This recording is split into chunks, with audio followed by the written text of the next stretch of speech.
We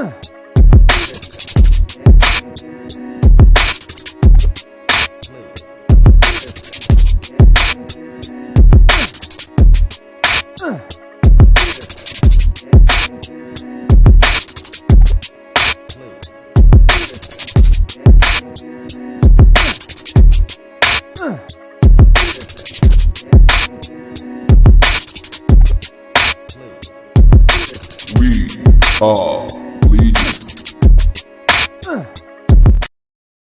I know people are wondering why we can't do a countdown. The show never has a countdown. This show just goes live. It just goes live. It's usually Mark and I sitting here having a conversation backstage that just goes live. Problem is, Mark's not here. Once again, I sit here and I go, hey, Mark, tomorrow's my day off. It's a vacation day for me. Are you having a hangout? Do I really need to wake up at 4:30 in the or be ready to go at 4:30 in the morning? So I got to wake up at 3 something in the morning, my time, for this hangout. And he goes, absolutely, there's a hangout, no problem. I'll be there. Here we are. So, Legion, what do you want to talk about? I know Mike Becker gets what I'm talking about. Yeah, so post Thanksgiving, here we are, just you and me, and myself and I. And yeah, I've had the first post Thanksgiving turkey sandwich already. That was what I got up this morning. I was excited to get my coffee and make that first sandwich on some leftover sliced sourdough bread. Get that turkey. So good. Yeah. Good morning there, Flash Ray. How you doing? We are Legion, stopping in to say hi. It's Retail Hell Day, so I'm not going to be around long. Oh, yeah. I do not miss that at all. Actually, it was funny. It's like, I remember my first year I stopped working retail.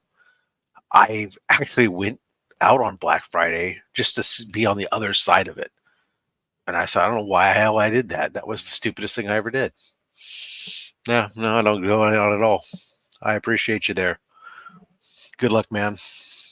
My Black Friday hangout shopping today will be this afternoon. I'll be going up to San Francisco to Fan Expo.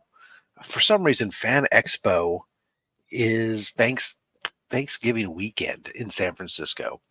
It's the silliest thing in the world, but it is. And the con today, the Friday, is just from 4 p.m. till 9 p.m. So I'll be going up there for that. But other than that, see, TM Nerdy was here first this morning. He said hello, and hello to you there. Thank you, Beckerman. How you doing? I was just getting to you, who says he's here for the community hangout, and he is. Well, it's Friday, and I can actually do this. That's right. I have something on my wall. Wow, you do, an Austin LeMay. I do. There'll be more stuff. I think I'm going to work on it while we do this. Oh, there we are. The Fish saying hello to everyone. KBDM, hello. Derek, hello. He wanted to do Fan Expo, but the finances didn't really work out this year. Yeah, you know, I don't plan on going. It's dangerous to say these things. I'm not going to the bank. I'm not bringing any loads of cash. I don't have any significant intentions of really picking up. He didn't last year either. Going to Fan Expo, you know, it's like there's probably like all of 5 comic book vendors there. And at this point, I'm going because I had already bought the damn ticket. You know, that's how I feel. It's like I bought the ticket. I should go. I've said I was going to go. I'll go at least one day. I'll go there for the Friday night. I'll walk around and I'll look at all the vendors. And I'm not bringing any blanks with me to get commissions. I'm not bringing any books to get signed. I'm just going to go there and see what I happen to see. And if I spot something that's just leaps out that's a great deal, maybe I'll pick it up. But and you know why your word means nothing to me, Fat Stacks? Because I've yet to deliver on that. Very similar Thursday at Heroes. Oh, I don't even know how hard I'll go by Saturday. I wish they had like one of those like a few hours later, and he's just like covered in slabs. Well, Friday. I had a full intention to do it. So it was Saturday and Sunday where I was like, oh yeah, I'm not going to do anything more. And then it was like Yeah. still was picking up things. But I mean, that show, it was different. I went there with cash in hand. I was ready to buy stuff.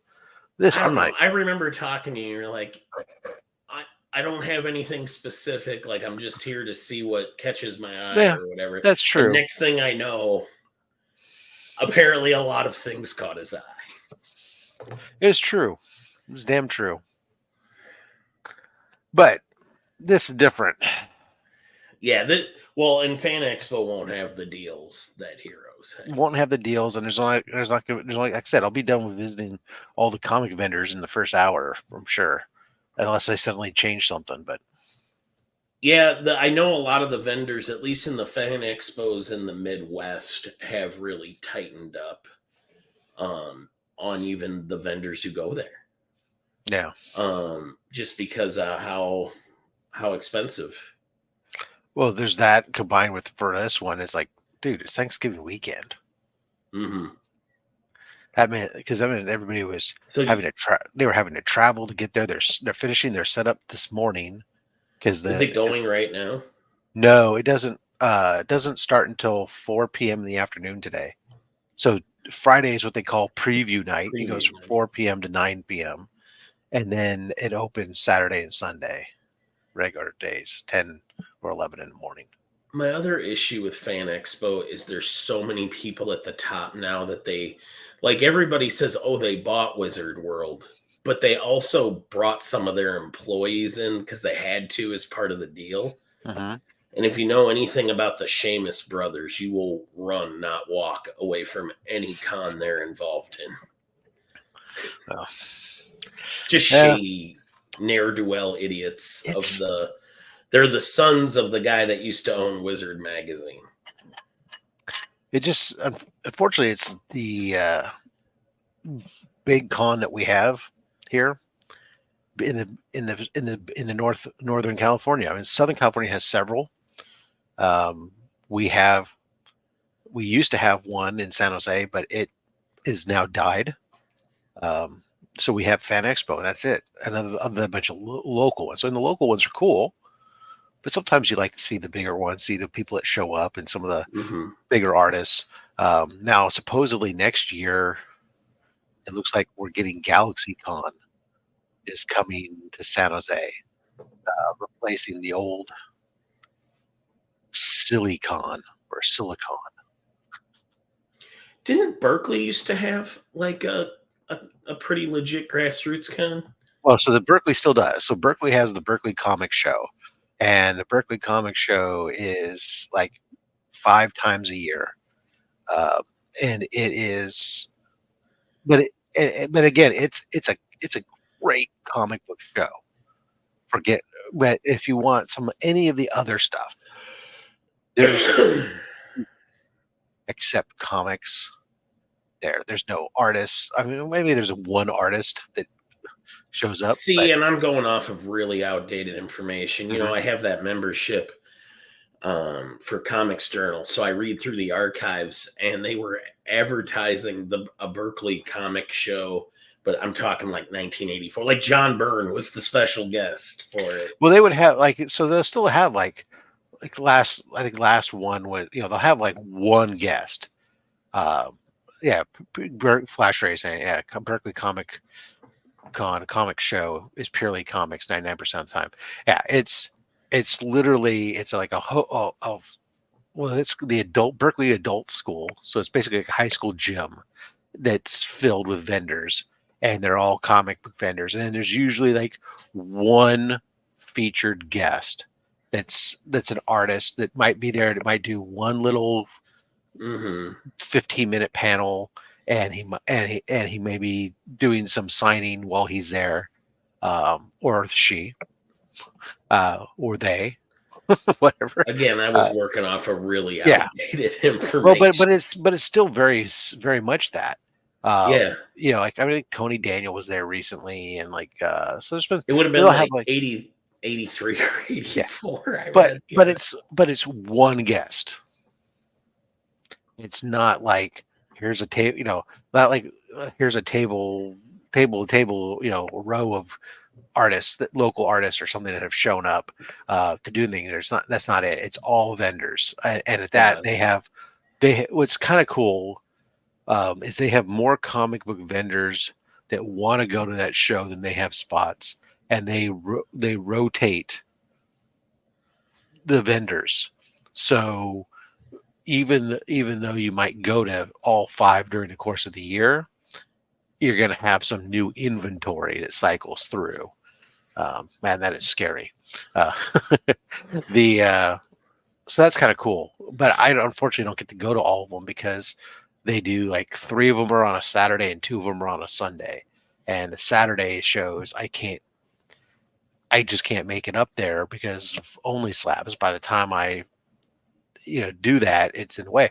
Now they keep telling me, I've made that comment a couple times to one, because I'm friends with one of the organizers, or I should say friends is a loose term, is the broadest sense of the word. I'm acquaintances and communicate with, and friends on Instagram with one of the organizers. You have an open line of dialogue with. Yeah, exactly. And he has told me repeatedly, well, why don't you just come bring your setup here? We'll get you set up someplace, and you can do your show from the show. That would be cool. That's interesting. Maybe live from location, right? And actually have permission to do it, not just do it outlaw style, like exactly, like the Illuminati attempted, and then were thwarted by Weston security. Right. Which, by the way, in case people didn't know yet, hotel deals are open now for Heroes Con 2024. Which what? Oh yeah, yep. Yeah. I won't be there, but multiple hotels this year are listed on their sheet as having specials. So the best price still seems to be the Westin. Well, and you can't beat that location. The food's decent. The location's great. It depends on what you wanted, right? Like for that place is like $185 a night. For $235 a night, you could be like 2 hotels down a block, down the side of the block. So it's not like a huge more walk. And that one includes like a full blown kitchen in your room, and it's suite style. So you'd have. But are you going to use it? That's the thing, right? That's the thing. If you were like not going with the whole group, I could see that, because then you could save so much money cooking for yourself potentially. But yeah, it's funny. I was just thinking of like I was headed to bed when those guys were looking for a place to set up and do in the mix. Mm-hmm. I went to bed. I was first in my room every night, and I thought it was funny because on their way, I was like, "Do you guys think like they'll let you do that?" And Remy, I believe, said, "Nothing stops an unstoppable force." Well, apparently hotel security does, because it got stopped. None shall pass. Look out, Juggernaut. Apparently the Westin security has the power to stop you. Oh, good morning there, Izzy. Good morning, Mad Respect. Good morning. Absolutely. Oh my goodness. That's hilarious. Oh, it's like the security comes up as the Black Knight, right? Oh, Rob. So what's in the comic book news this week besides Thanksgiving? It seems just everybody bitching and complaining about Silver Surfer rumors. Oh, I don't care about that. Yeah, personally, all the Fantastic Four rumors have not been appealing to me, but I'll still go see it. I'll wait and see and hope that they deliver a good movie. That's, at the end of the day, I don't care. When it comes to like Silver Surfer, that's just one that, I guess maybe because I'm not like married to the character somehow, but I don't care whether they gender swap that character or not. More comfortable. So can you hear me okay from here? Yeah. All right. So I don't care what they do with it, and I just think everyone's getting too crazy over rumors. Until I see an announcement from Disney, and even then, What was I going to bring up? Oh, I saw the sales figures for October. Transformers oh yeah, uh, was on top of the charts, obviously. 200,000 units to comic book shops. Now that's various printings and whatnot, but still only sold 2,000. sold 200,000. Oh, 200,000. Sorry. I was Yeah, like, I'm oh, gonna lean back 2,000. forward. 200,000 sold to comic shops. Wow, Now, whether or numbers not are. there's still some sitting on the shelves, but those were paid for. That tells you right there how far down numbers are. Oh yeah, 200,000 in 1975 would be getting canceled. Well, probably low, not that low. No, it would have been lower, In the but 90s. there were books. Well, I think the comic business never did better in units moved than I think it's like the mid 70s. Mm. Um I can't remember what Buddy, book. some There was people a would book argue some that of the got stories haven't been good since the mid 70s. uh, but 200,000 units on Transformers #1. And for context, this last summer, Void Rivals moved 150,000 units. So it's going up. Now, do you think G.I. Joe can go past that? I don't think so. I think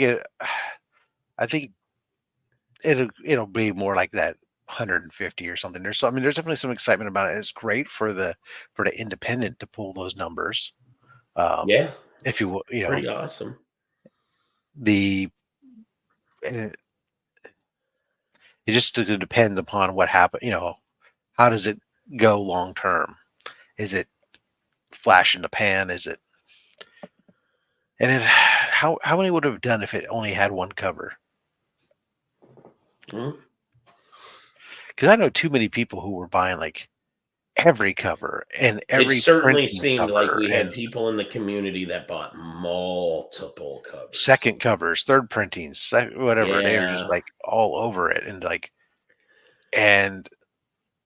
I will. And I bought. Look, I bought multiple covers too, but I didn't buy. I only bought like the A cover and then the two family portrait covers, and that was like it. Well, no, and then I got that Ralph Grassetti, but variant. But so I guess I got four. another thing to think of, um, unit price is a lot higher now too than the Jesus 70s. Christ, it is. So the money they make, I mean, what, 25 to 35 cents? My mount's up early. 25 to 35 cents an issue as opposed to $6 to $4 to $10 an issue now. That's a big Yeah, difference too. What was the price on the Transformers #1? I'm gonna say it's probably $3.99. For $3.99. Yeah, because usually it's for the most part on a standard size issue with paper cover, it's usually $3.99. Good old Transformers. And then you've got Mark Miller this week came out and said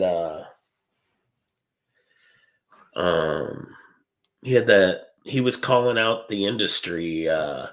He thinks the big two, because in his, according to him, a comic book is considered successful after 60,000 units move on Hmm. it. That's what the industry has set as the benchmark. That's what Marvel wants when they put a book out. They want it to sell 60,000. He thinks that the creators on the book should their profit sharing should go up to 50% to the creators, for the creators to split up amongst themselves after for every unit sold above 60,000. I read this article. Yeah, it was interesting.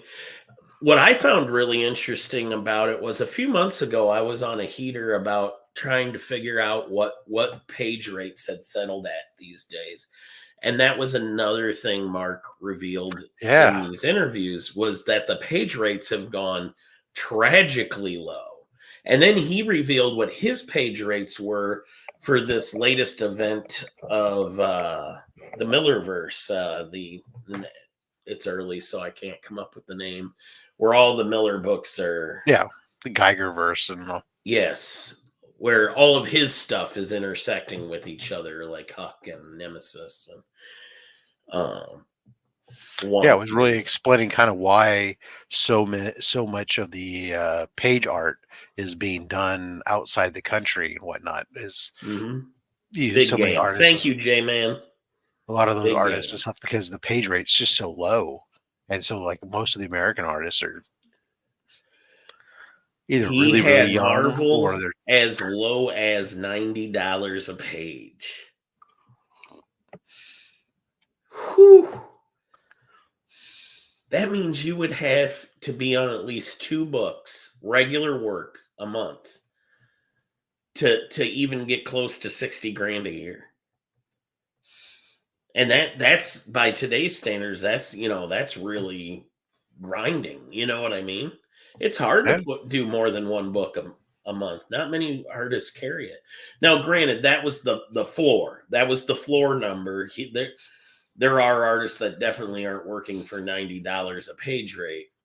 But then he reveals he was paying Pepe Larraz 1,000 to 1,200 per page for Big Game. yeah. This is- And Izzy, I know people were getting over that in 2000. They're, it's crazy. It's definitely definitely different. $90. I would have never thought anybody's page rate was $90.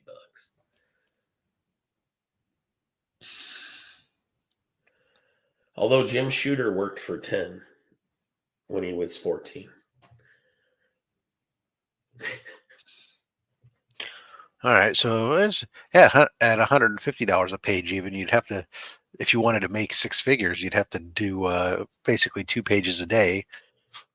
Because an average book is 22 pages a month.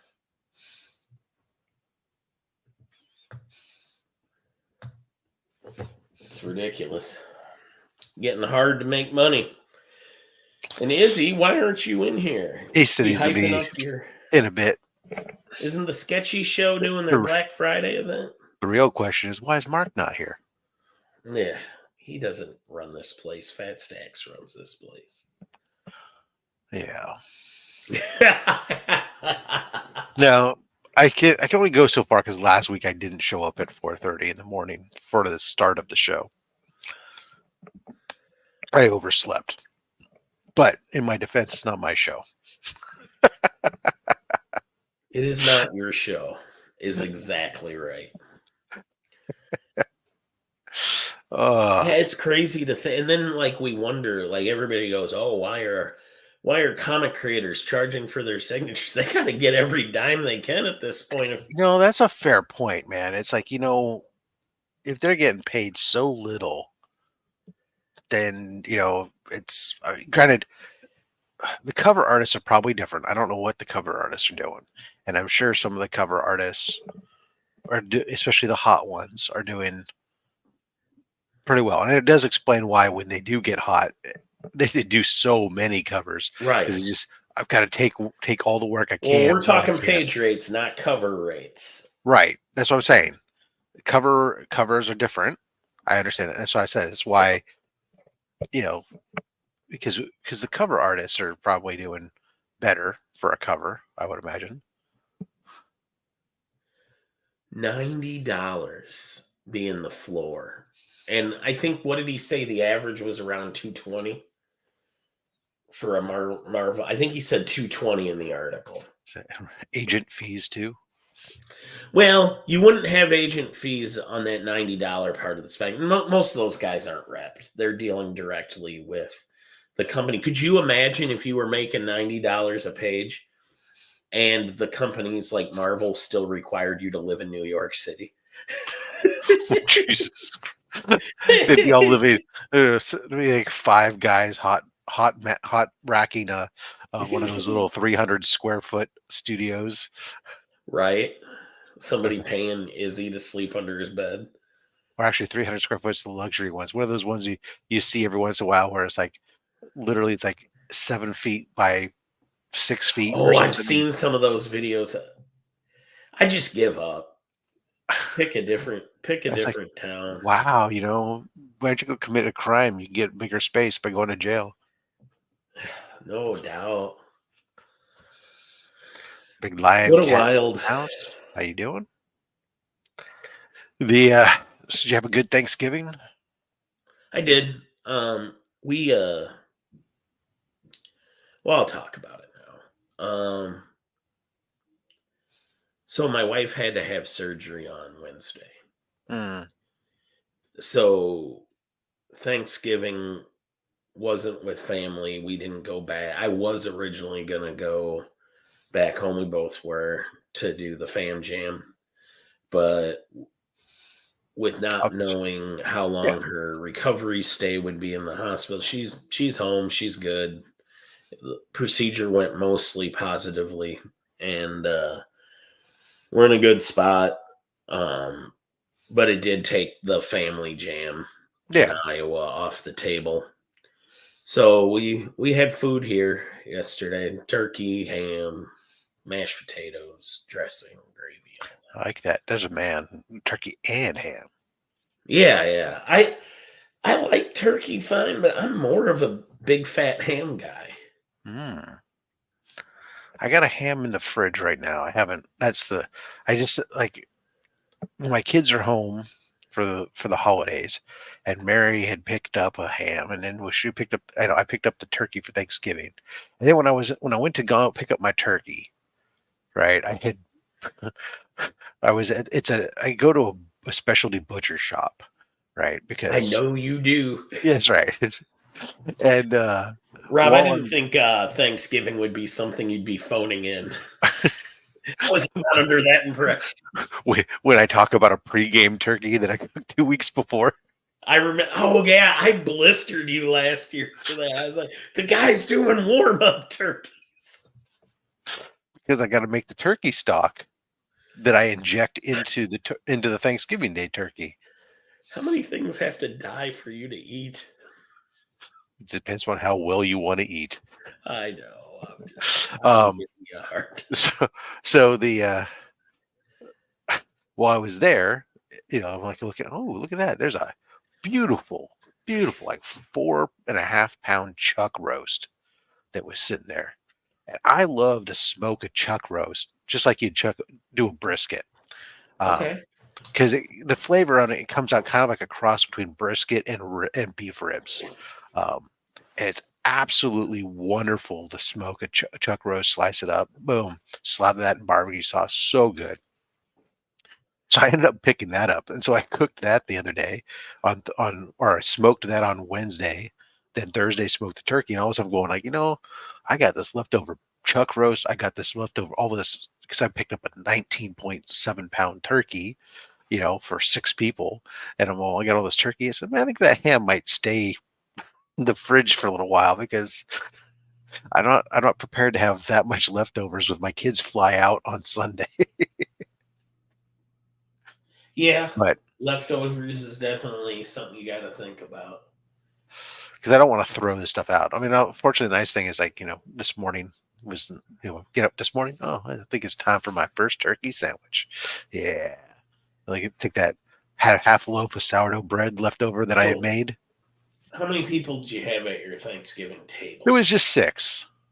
And for 6 people, what do you calculate then for how big of a bird do you need? Oh, I don't worry about that. I always just buy about a 20-pound bird. Jesus. I like leftover turkey. Clearly. A lot. And so I usually get between an 18 to a 20 pound because that's when I reserve it.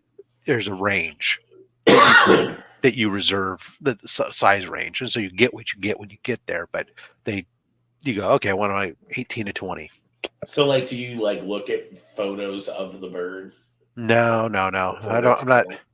No, that would be something else. But I do know it is. But they are done. They are raised in a local ranch. You could go visit it, I suppose, if you wanted, because it's a turkey. It's a free range turkey, a slow grow turkey ranch. So they take a while to mature to get. Can you choose what your turkey eats leading up to it? Not only vegetarian, non-hormone fed diets, natural diets. Thought maybe it'd be something weird, like you make it only eat dates. I want my turkey to only eat turkey. There's something creepy there. Oh It boy. reminds me of that old South Park thing, making bacon with Macon. They're feeding bacon I to a don't pig. watch a lot of South Park. No, it was more the old. Bigger ones. It wasn't actually a South Park episode or anything. This is old because I haven't watched South Park in years. But this was more back in the day with DVDs. There was a DVD, one of the early DVD sets. There was in between. There were these segments, and there was like a making bacon with Macon, and so they had a Macon the pig, and they were making bacon, and they were feeding bacon to the pig. Ew. But anyways, but yeah, no.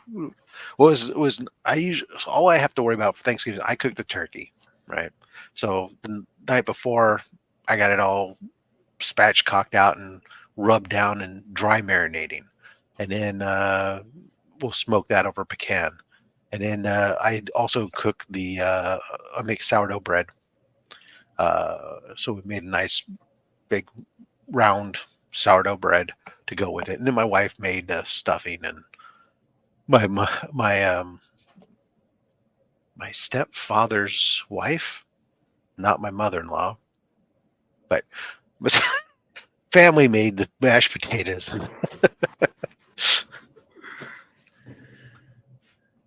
Still not as bad as eating your parents in chili. That's it. So Flash Ray brings that one up. That episode is the last episode. That was the episode that was the line in the sand for me with South Park, where I felt that they just went too far and I couldn't watch it anymore. Was when Eric Cartman fed that kid his own parents in the chili. I was like, oh, that's it. I just don't think it's that funny.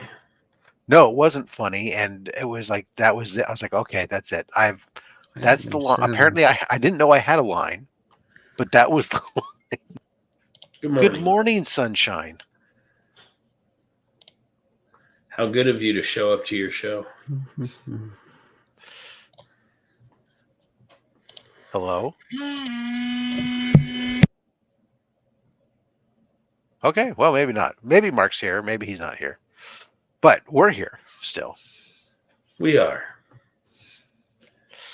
But I don't think he's talking either, so it's not a matter of... I think his sound's working. Oh, he heard something. But he's check. Sibilance. But he's not even acknowledging us. So that's the thing. Right. It's like we're bad people for starting this show. Or I'm bad. I'm in the doghouse. He doesn't love me. To make me cry. We talked Transformer sales. We talked. Oh, I was looking at the February, what's coming down the pipe for DC. Really not looking forward to more villain year ones. I just don't. I don't understand why we have to constantly give the Joker a new origin. Yeah, Poison Ivy's getting one, and Joker's getting one in February.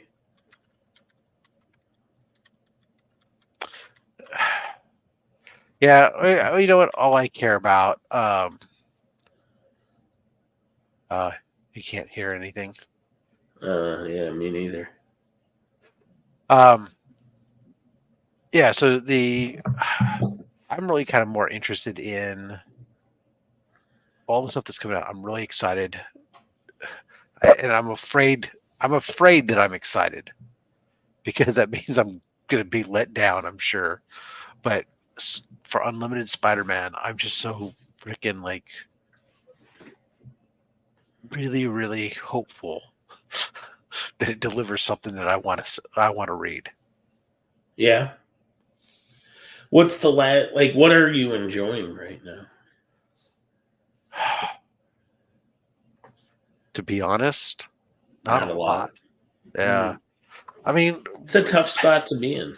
my problem is, look, I read Spider-Man. Yeah, I actually I enjoy it. So, I am enjoying Star Wars, Darth Vader, Doctor Aphra. That stuff is fine. Haven't really been paying much attention to the. I dropped Bounty Hunters a while ago. I haven't been reading the High Republic recently. Um, but Doctor Aphra and Darth Vader and the Star Wars title, those three have been worth, especially Aphra and Vader, have been worth reading. Um, Was Dark Droids any good? it has the tie. It's actually been probably one of the better tie-ins in a while because it's kind of like on the side. It's going on along the side. Yes, Justin, you missed Justin the did, discussion of page rates. and we could have gotten some insider. We were just talking about Mark Miller's um, interview he did this past week, right? Actually, I think it was from like a week before whenever it came out, because he's since like come back to Twitter to defend some of what he said. How dare he? Defending himself. I wish Star Wars would get out of the restricted era between the movies. Huh? I agree with that. That's part of why I quit reading Star Wars. Yeah, well, I mean, if they're going to focus on those characters, I mean, it's kind of, I don't know. I think it's been okay, and they've done. I think they've done pretty well. But I mean, yeah, there are definitely some things that they have to dance around as they do. But I think they've been doing okay for the most part there. Um, but the other stuff that I like really read has been like is usually the Bat stuff, and I don't know. I know some people have been really enjoying the Rom V stuff on Detective Comics and whatnot, and I've just kind of been lukewarm to it all, and all the stuff that's going on in the main Bat title with that was going on with him and his alter ego stuff is like going like, ugh, more. It's almost like having a clone. Hooray! And then Nightwing's been good, but I don't know. I just haven't been as excited. I've been more having fun just like collecting older stuff than reading anything new so much. Do you read the older stuff or do you just collect it? I tend to collect it every once in a while. I mean, like, so what happens is it depends. Obviously, if it's slabbed, I don't crack it and read it. But when I get in like raw books and stuff, I'll find myself all of a sudden stopping what I'm doing and as I'm like bagging, I'll start reading a book or two. Um, I just the problem is especially like the really old stuff. Man, they are wordy and they are a difficult read at times. Yeah, there's certain Bronze Age stuff I like, and mostly Silver. It's usually too hokey for me to read anymore. Yeah, I mean, no, I've read a lot of it anyway, so yeah, it's a very different era. It's Silver Age, especially. That's one more I want to talk. Silver and Golden Age, they become really wordy and very. Um, but I like reading '90s books when I need to change up. I like to go back to the '90s, and I know everybody craps on that era, but that's when I broke in. So, ladies and gentlemen, Mr. Birch. we can go back to page rates if you want to talk about. I literally just went straight from bed to this chair because Good for you. He's like, they're talking page rates. Yeah. That's the stuff that no one ever wants to talk about. Well, because it's kind of like a dirty little secret that it's hard to get a lot of creators to talk about page rates. See, and that's where I sort of disagree. Like, I think the only way it gets better is if people talk about it. Right, and maybe for you they'll talk to you, but like for us being on the outside, being on the fan side of the industry, it is not discussed. And it's crazy because think about all the magazines and websites that are dedicated to showing you what every actor makes and what every what Taylor Swift's each stop on her tour is making. But try to figure out what Greg Capullo makes for a page rate to do covers at Marvel. My experience has always been that a lot of professionals tend to keep that information close to the vest because they're worried that they'll get undercut. Yeah. That there's always someone out there who's willing to do it and will do it cheaper. Well, Mark's here. Yeah, I didn't want to take my computer to the doctor today. Like when I turn it on, when the fan spins, it's like humming like super duper loud. And then I couldn't get the speakers to work. And I like cut it off and on a couple times. Maybe Rob could troubleshoot this. As loud as you can, make the sounds your computer's making. You ready, Rob? Yeah. No, it's done this before. Like when the fan starts spinning, it would be super loud, but then it like stops like after it gets momentum, but it wasn't stopping. Like it needs to be cleaned. I don't know, Rob. If he needs a link. That's what I'll do. It was rather funny when my son, who's mine, is home for he's a senior in college. He's home for Thanksgiving. He's an IT minor with computers is his whole major and minor, and he comes home and he couldn't get his computer working in his room. He asked me if I could come in and give him a hand because it's up high and he's got the upper arm strength of a cat. So lifting a PC down from above his head is impossible. And I'm just you said it was a cat. Yeah, not a lot of upper body strength. so not proportional strength. I mean, just the actual strength. Ask a cat to lift a 25-pound weight and it's dead. So I pull the computer down and I go back there and I flip the power switch on the power supply and off, and then I flip it back on again and then hit the power button on the computer and then it boots right up. And he's like, "Oh, what'd you do?" I said, "Mr. IT, I turned it off and I turned it back on again." He said, "Well, I couldn't reach the power supply." Sounds like you need to work out, son. So, Justin, yes. Since we got you out of bed, what would you like to talk about for page rates? So, Justin, what do you want to talk about? Cody Rhodes'd him. So I think I saw the same article, but they were all referencing an image from like 8 years ago, right? Somebody, Izzy, you're echoing. Right? Izzy, you're echoing. There we go. Yeah. There.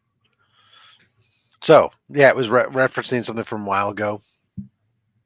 Yeah, I think so. Like I saw the same image floating around before Mark Miller was talking about it. So the one I read of his, I want to. It wasn't specific to one individual piece or whatever. He was talking about what Marvel and DC needed to do to save themselves and he was using that to float that one of the big problems that they had was the fact that they weren't able to attract the good creators because their page rates were down so low. And one of the things that they could do to reinvigorate and get some of the best creators to want to come work for them and get on these things was to sit there and go, okay, if 60,000 is this magical number by which a book is good, then you have a base rate for your pages until you hit to this point.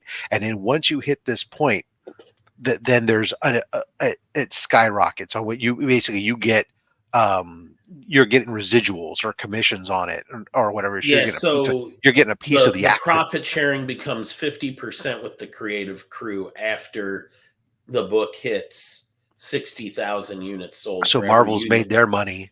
Marvel, DC, they've made their money. Unit, they've covered their costs. They've made some money. Then at that point, everything beyond that is what Mark was calling was gravy, right?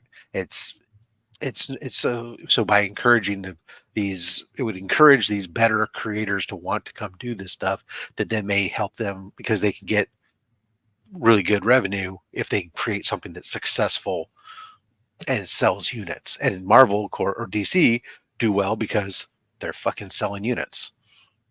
Well, first and foremost, happy leftover There's a day. child, Rob. Ladies and gentlemen, the main man Finn. Happy leftover day, guys. Yeah, doesn't wrestling and comics sound like the same thing? But hi, Finn. I muted you because we were trying to. We had a potential of some extra it's okay. Noise. You don't have to explain yourself to me, Rob. I trust you. Finnzilla. But he said, "Good morning, Rob." I saw his mouth move. I've read his lips actually, so that's why I want to say good morning, Finnzilla. You tell him what the goal is for today, Finn. You just came in here to remind me what to do.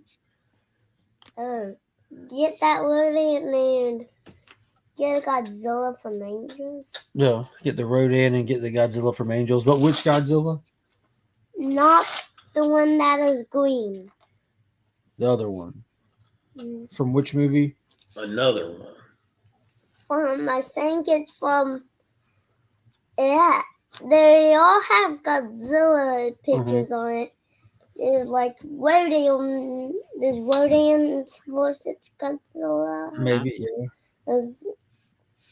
And I think there's, those white robots. They're white robots. Mm-hmm. Yeah. The white jet jaguars, red jet jaguars. Oh, the white jet jaguar and the red jet jaguar. He hasn't been awake for 2 minutes. Like, this is literally out of bed, straight in here and stream of consciousness, much like Justin Birch. Because we were talking page rates. Yeah. You know what would be Very cool? Important conversation. And the Godzilla, remember? I think Izzy's wearing the same shirt as Emily. Finn, you know what would be cool? Right? Is you need to have Dad build you, save cardboard boxes and build you a scale model of Tokyo, and then put on your own Godzilla outfit. Because a 2-scale model of the world's largest city shouldn't take too much space. Right. No. Out of cardboard boxes, shipping boxes. And then he can come through and get knocked into boxes. That was kind of the mindset we did for his birthday party because he wanted Godzilla theme. And most of the stuff we got was like Godzilla, King of Monsters, or Godzilla versus Kong decorations, like page toppers. But for the bouncy house, we saw one that was kind of like an obstacle course to a slide. And you had to run through like the little inflatable things and knock them over. And just I'm like, yeah, that's perfect. That's cool. It's like fight the buildings and they fight back. I just always remember, like, you always see those, like, the buildings, like, almost made out of cardboard and stuff. I just think that would be great as a kid to have all these. Oh, look at that. Number 2. Another one. Monkey. Another one. Yeah. Time for one more.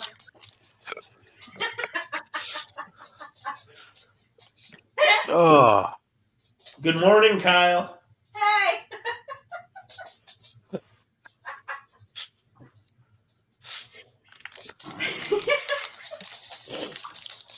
It's Black Friday.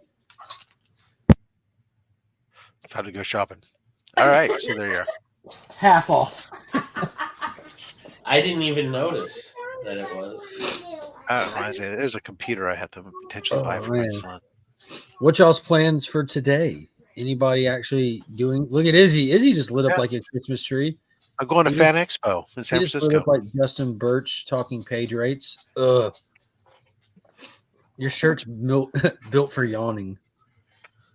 Yeah, no, I'm gonna go up to Becker and I were talking about this morning that I was gonna be going up to Fan Expo, but I'm really not trying to buy anything. Which means he's going to come home with a bunch of stuff. Yeah, that's how it goes. you're coming home with an ASM3 today. That Yeah, was highly unlikely. But he did There's not going to be say one no. dealer. There's Yeah. going to be one dealer in Fan Expo.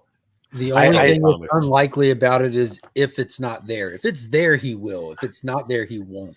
No, so I never say absolutes except to say that I never say absolutes.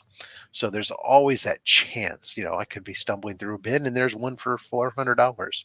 And sure, then I'll pick it up and run home with it as fast as I can before they realize what they've done. But the likelihood that that's going to occur is pretty low. I don't have the budget for an ASM3 for this show. I'm not bringing any You only cash. have the budget for ASM4. That's why. I already have an ASM4. I don't need that. But that's what I'm saying. You still have that. You don't get that dirty shit That's out. that stuff's for peasants, Izzy. That's right. The so ASM3 is the only book I need on that run front. But I am going. So I am going to go look. I have a couple books that I'm going to look to see if they're there at the right price, and if so, I might pull the trigger. But that's about it.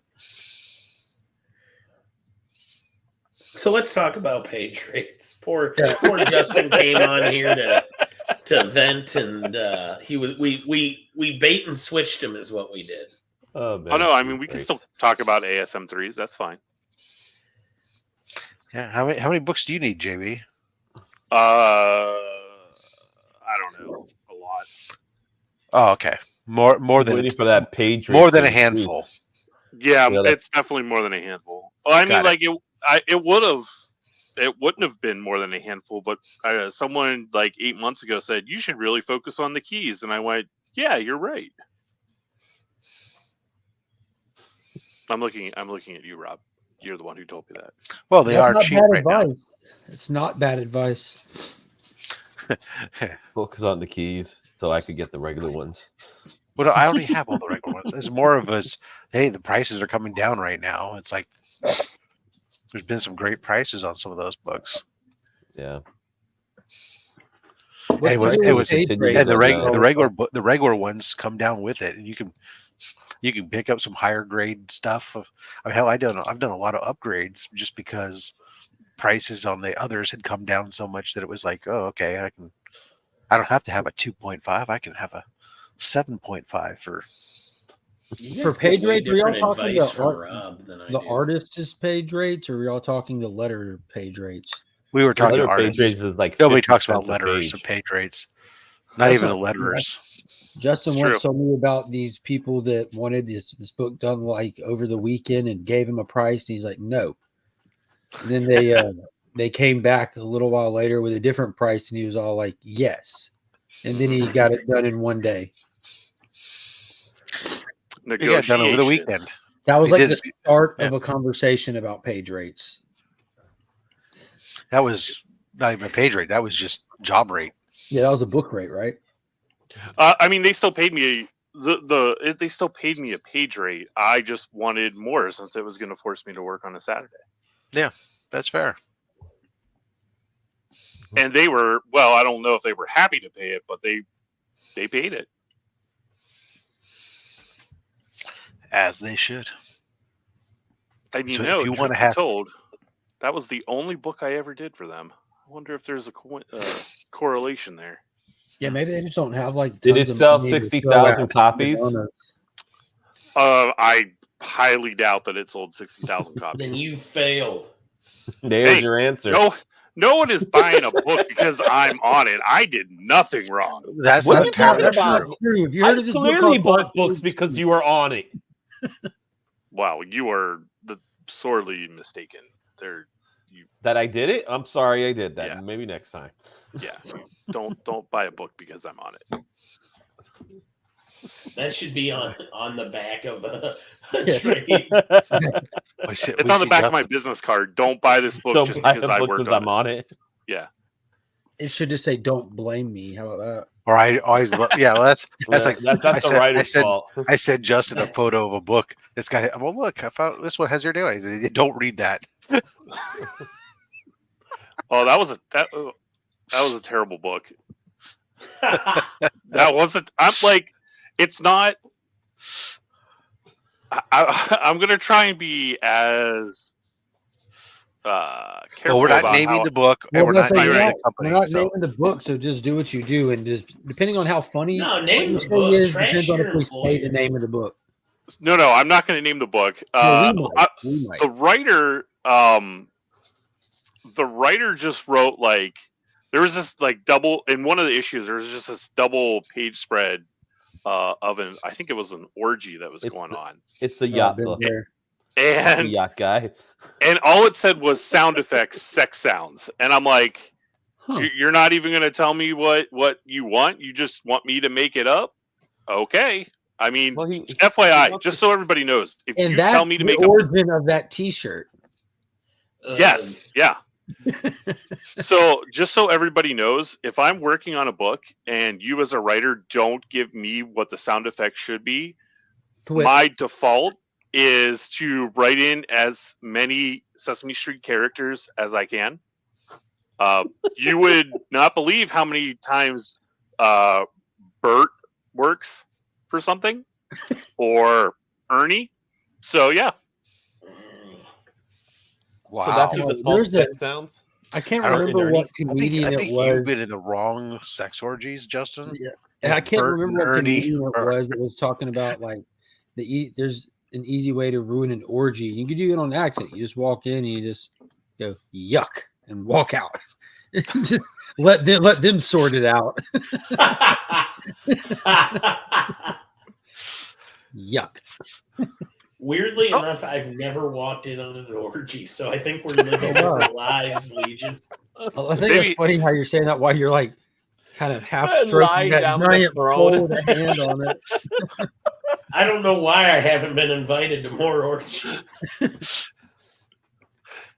Yeah, like it happened every day. It's like, oh, sorry, didn't know this was happening right now. Yuck. that's got a Yeah. real monkey paws feel to it. So you better be careful what you wish for. Yeah, this is a Poke and Joe original. It's his hand. He casted his hand for my back scratcher.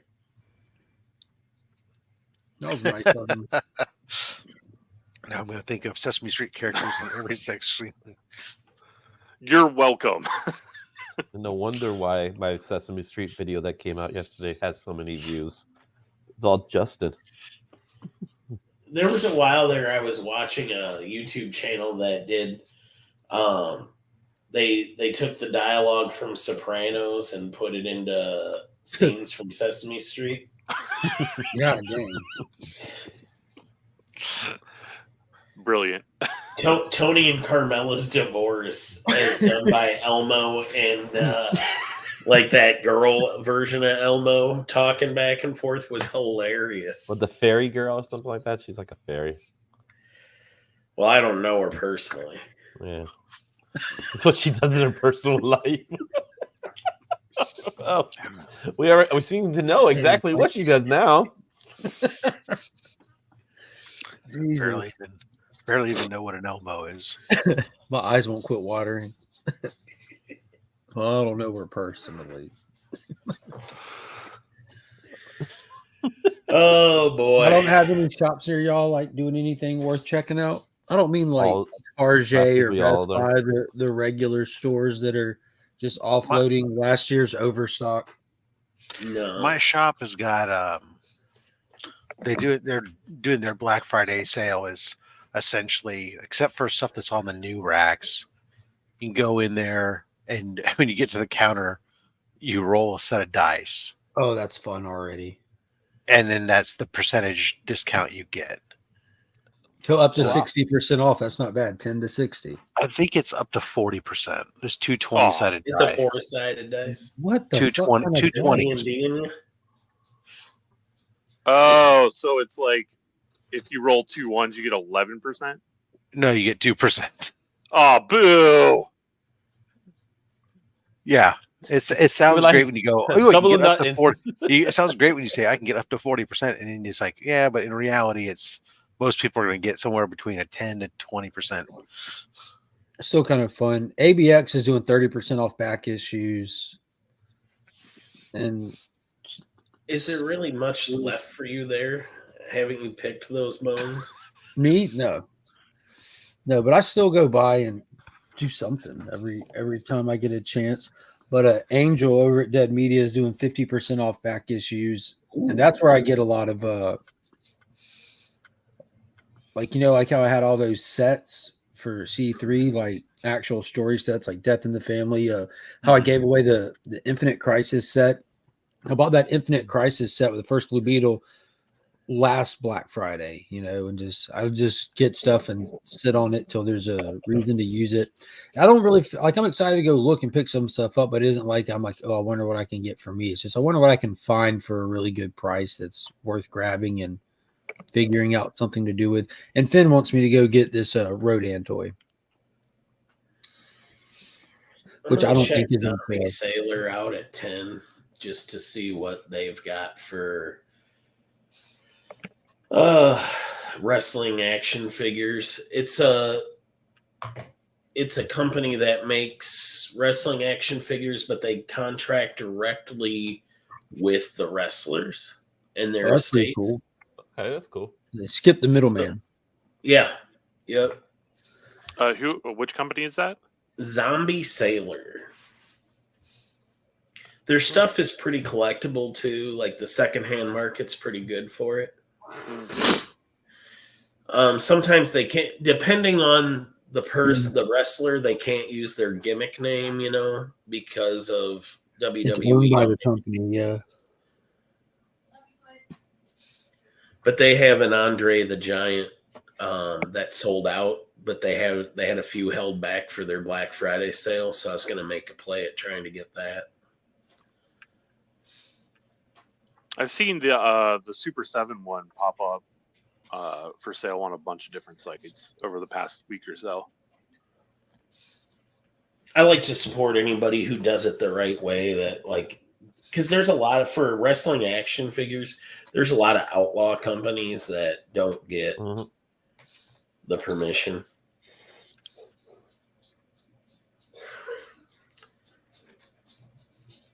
I done bought up everything AVX has that I need other than new stuff. Yeah. It's because every time something shows up, I message him, and Jeremy goes there and drops hundreds of dollars. Do you get any commission for that, Mark? No, I just love my LCS. 2 Tuesdays ago, I went in there and like a ASM 252 and a first appearance of Black Cat, and something else had just shown up, and I told Jeremy, and within like an hour, he's like, I just dropped $300 at the store. Like, He okay. didn't pick it up. He just dropped it there. He just dropped it there. Are we having? Well, it's good to Thanksgiving support your turkey local today? clam shack. Mhm. Yeah. Are we having Thanksgiving turkey today? No, just went to the shop. We'll have some gravy. Leftovers home, did we? We did good. I brought home sweet potato. I'm gonna heat up later and probably eat Okay, so yeah, we did good. my broccoli casserole. There's a ton of food left. Yeah, and that's all we There's brought. way too much food there. That's why I was happy to get up this morning and have that first turkey sandwich of the day. Hi again, Kyle. Hey, bye. Bye. Have fun. Y'all I did think good. Hey, tomorrow I'll make it. Fingers crossed. Because I would like to leave at 3, but if we're busy, I might have to. Well, stay we till have 4. the thing tonight. Your mom said we need to leave around 6:15. I thought we weren't going out tonight, Mark. We are to see the Nutcracker. You're supposed to meet me there. I'm not picking you up. I'm sorry. I can't make it. That's probably right. I refuse to watch Nutcracker anymore. She was in the Nutcracker with the local ballet thing that Augusta has. What? I forget what it's called. It's Who was in it? Yeah. Kyle. She used to do ballet here in Augusta. Yes, I can't watch it anymore because my youngest did ballet for years, and every Christmas was going to go see the Nutcracker, and I'm done with it. From now on, I'm going to need all conversations with Kyle to be done through interpretive dance. I missed the first part. I heard Kyle and interpreted dance, and I'm all in. All future conversations. Oh, all future conversations. Just communicate through dance, please.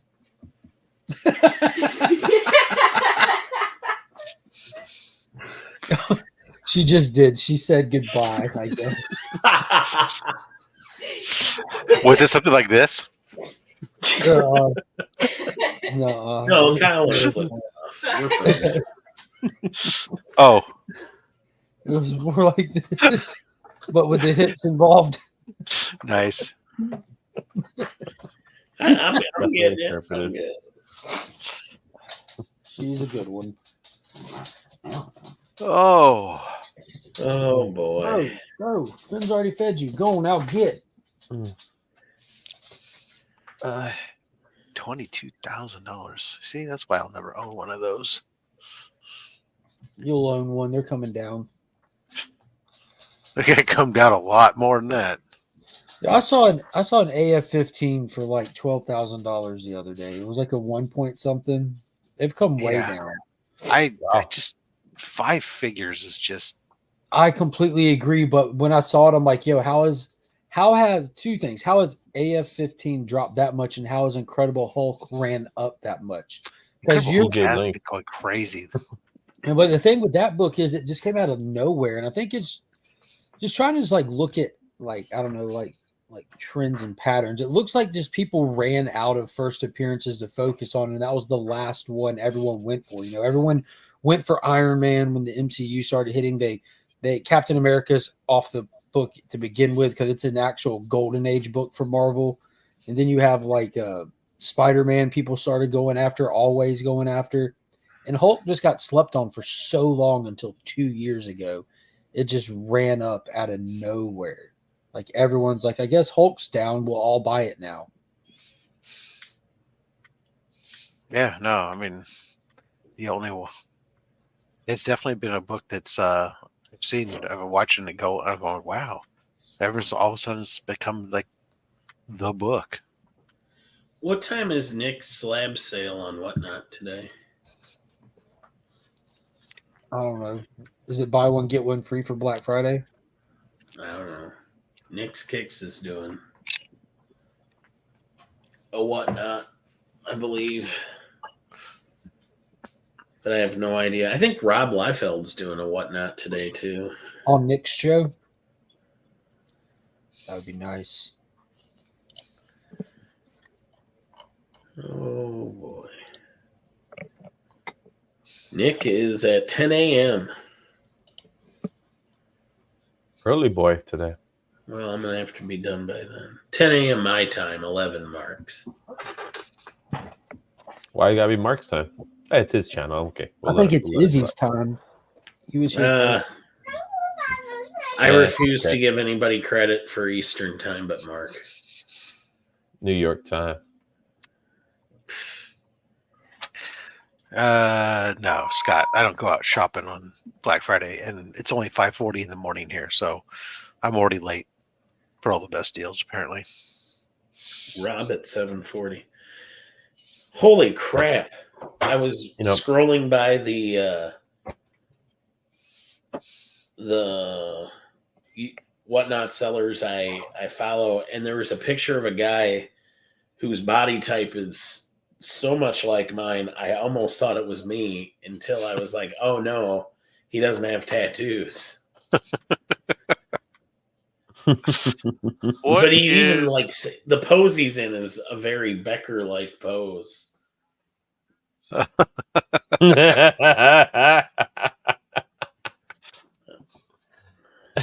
But he's missing the golden hand. Oh, hold on. Now I got Marcus texting me. Oh, He wants betting advice. don't do it. You'll more likely to save money. That's always my advice to him, but he keeps doing it. He's been on the heater though. I think he's winning money again. I'm waiting for the day that I have to go like pay to get him back from some shady characters in a trunk like that. I have him in a trunk. He's got 2 broken legs. Like I'm gonna have to drive up to North Kansas City and meet in some parking lot to get. I'll open the trunk and the wrong Marcus will pop out. Right. Well, I'm gonna definitely need proof of life before I'm paying anybody. I'll be your Marcus. You fight it with 2 broken legs. Well, at least then I'll finally be able to outrun him. Oh well, Scott said that the usual army of shoppers weren't out. Not many people were at Walmart this morning. Normally places like Walmart, Target, Best Buy have the massive lines. I think a lot of stores have tried to do as much as they can to curve the insanity by starting sales super early and kind of spacing items out through the week leading up to Black Friday. Yeah, having people rampage through your store for loss leaders and causing damage and potential lawsuits doesn't do you any good. Yeah. It doesn't. I remember back in the day working for Best Buy, those were the worst days. It's just like it's just not what it was before. Now you got all these people shopping online. Mm-hmm. Amazon is probably I think Cyber Monday is a bigger thing now. Cyber Monday is going to be a bigger thing now. It is Cyber Monday. They got Black Friday going on Amazon right now, so it's all. Yeah. There's a lot of artists doing stuff today too. All the art dealers have Black Friday. Izzy's got his sketchy show at 5 o'clock. 4 o'clock Mark time. 5 o'clock mark time. Mm-hmm. That should be fun. Not gonna lie, but I have fun with that. Who do you have for sure coming on? Roscoe, actual Dracula. Norrin, I believe, says he's coming on. I got he better. Enoch, he's local to me. He's coming on. I believe Madam Blast is coming on. I got to double check with Austin though, because he was telling me that he has family over, so he might stop by. But I can't guarantee that one. But they'll have the link. So that's happening at 5 o'clock Eastern. Sweet. Yeah, so we got a lot of stuff, and it's gonna be affordable. I'm not gonna make anybody break their banks. The page rate is super low here. You know what I'm saying? Oh, you're not tricking Justin again. We already honey trapped him, getting him here with our talk page, right? Justin, what's your story? I invited you. I don't know if you said you were going to stop by. I can try, but that's probably right about the time that my wife and kids will be coming home from shopping if they're not. So, well, I'm a maybe, a possibly. Mm-hmm. Say my name 3 times. Maybe I'll show up. Okay. Birch the word. Birch McGurch. Yeah. Mm-hmm. So, like I said, it should be where fun. I think it might be leftover time soon. That's I said 4 o'clock this morning, man. I made that sandwich. It was tasty. I was thinking of maybe making an omelet with my ham and cheese omelet style. I got some ham. Come on in, Murdy. Got some panil, which is another form of ham. Well, come on over, buddy. Got some lasagna. Yeah.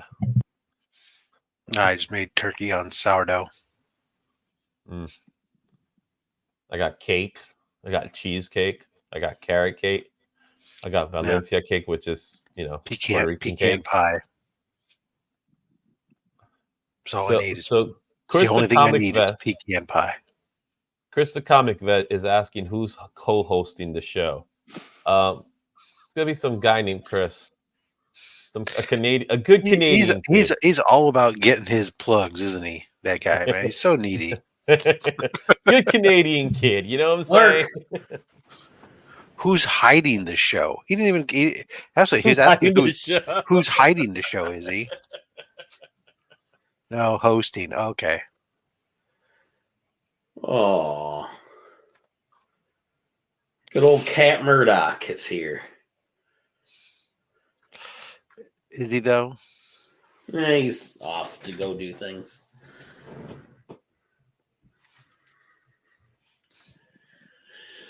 Oh, Murdoch. Is he off to so see the wizard? fat.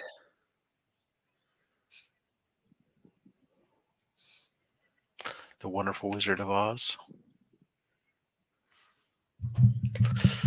Oh, it does open here in 15 minutes, jumping out. Everyone have a great day. All right, take it easy, Flash Ray. Let's see. Here we got. No one lives here during the winter, so our Walmart isn't as busy. Fair enough. Does anyone live anywhere in the winter? Or do we survive?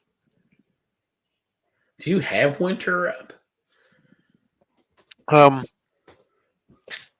The season occurs, which people refer to as winter, where our days are shorter and the temperatures are cooler. Yes. Do I have winter weather? No. Look, it's what, the day after Thanksgiving. And let me look at my forecast for today. Yes, you see, this is definitely winter for us. The high will only reach 65 degrees. Oh, wow.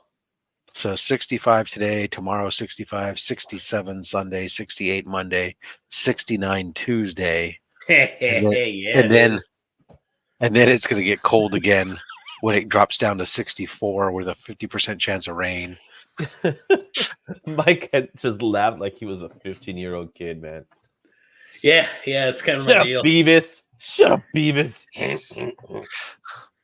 The overnight low. Bye, Beckham Rob. Take it easy, Finn. What's up, buddy? Bye, everybody. Bye, everybody. Bye. Bye. Bye. The overnight low tonight will drop down to a balmy 39. Oh, no, you're picking. That's the coldest point. It's Fahrenheit, Chris. That's how Jesus told what the temperature was. And he gave it to America and nobody else. Chris, basically, it's from 18 to 21 degrees is the high. And the low never drops. And the low never drops to zero. I think I'm going to My go and eat advice is breakfast. to take the over circumstances. Take the over. Yeah. So it'll be sunny in the mid 60s. So when I go, that's down here though. So when I go up to San Francisco, I'll have to make sure I put on long pants potentially. Although I'll be inside the hall, so.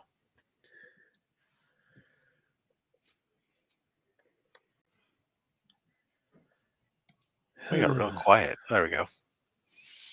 It's not quiet in here. Dang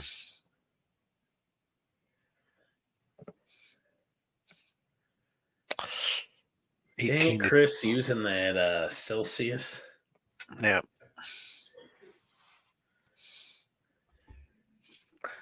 Mr. Brian?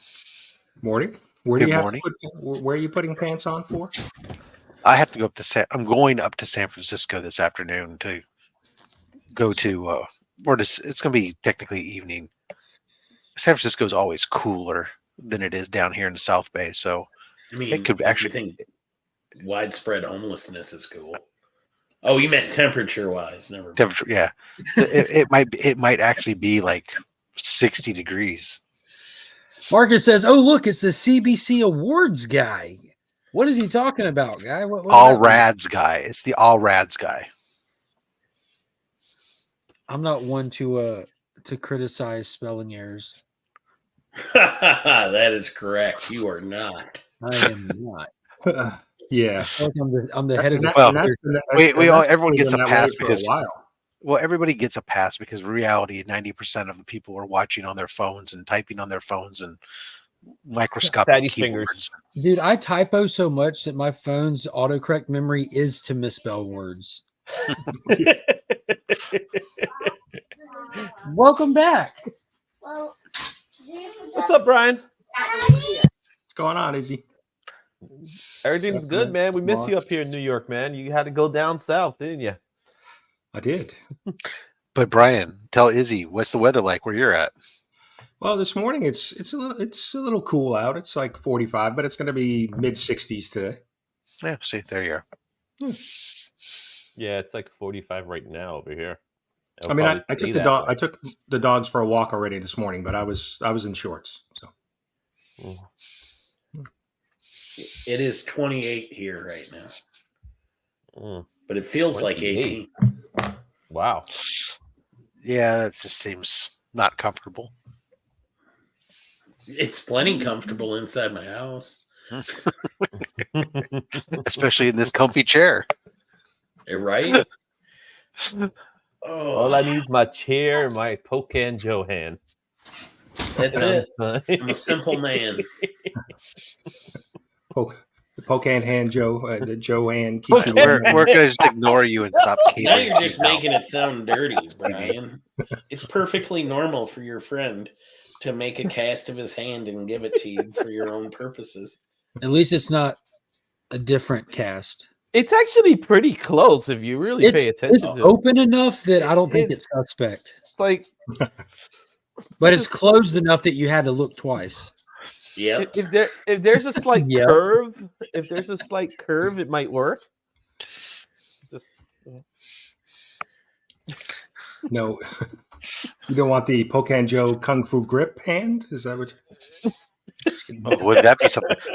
A trigger on the thing that caused the fingers to like one of those reaching robot claws. That'd be nice. Just be able to like put your hand in the back of it and squeeze it, and it just like scratches your back lightly. Ah, there you go. Yeah. Or just have it just do one of these things. Yeah, The that'd head be just even goes better. Like that.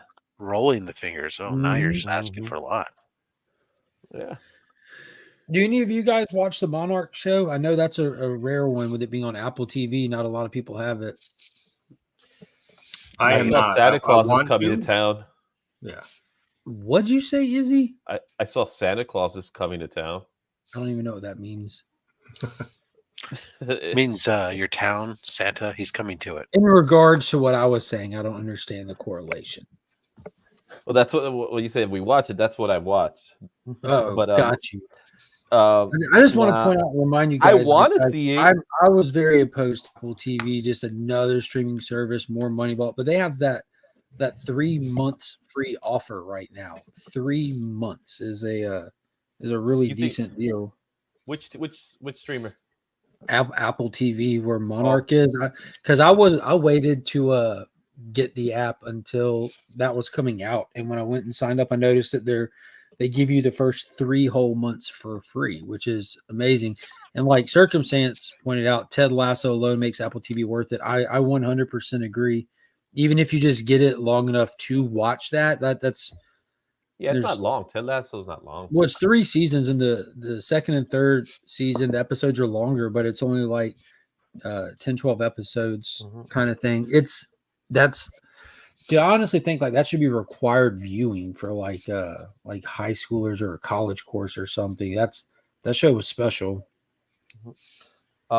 Peacock has a crazy deal going on today. It's $1.99 for 12 months.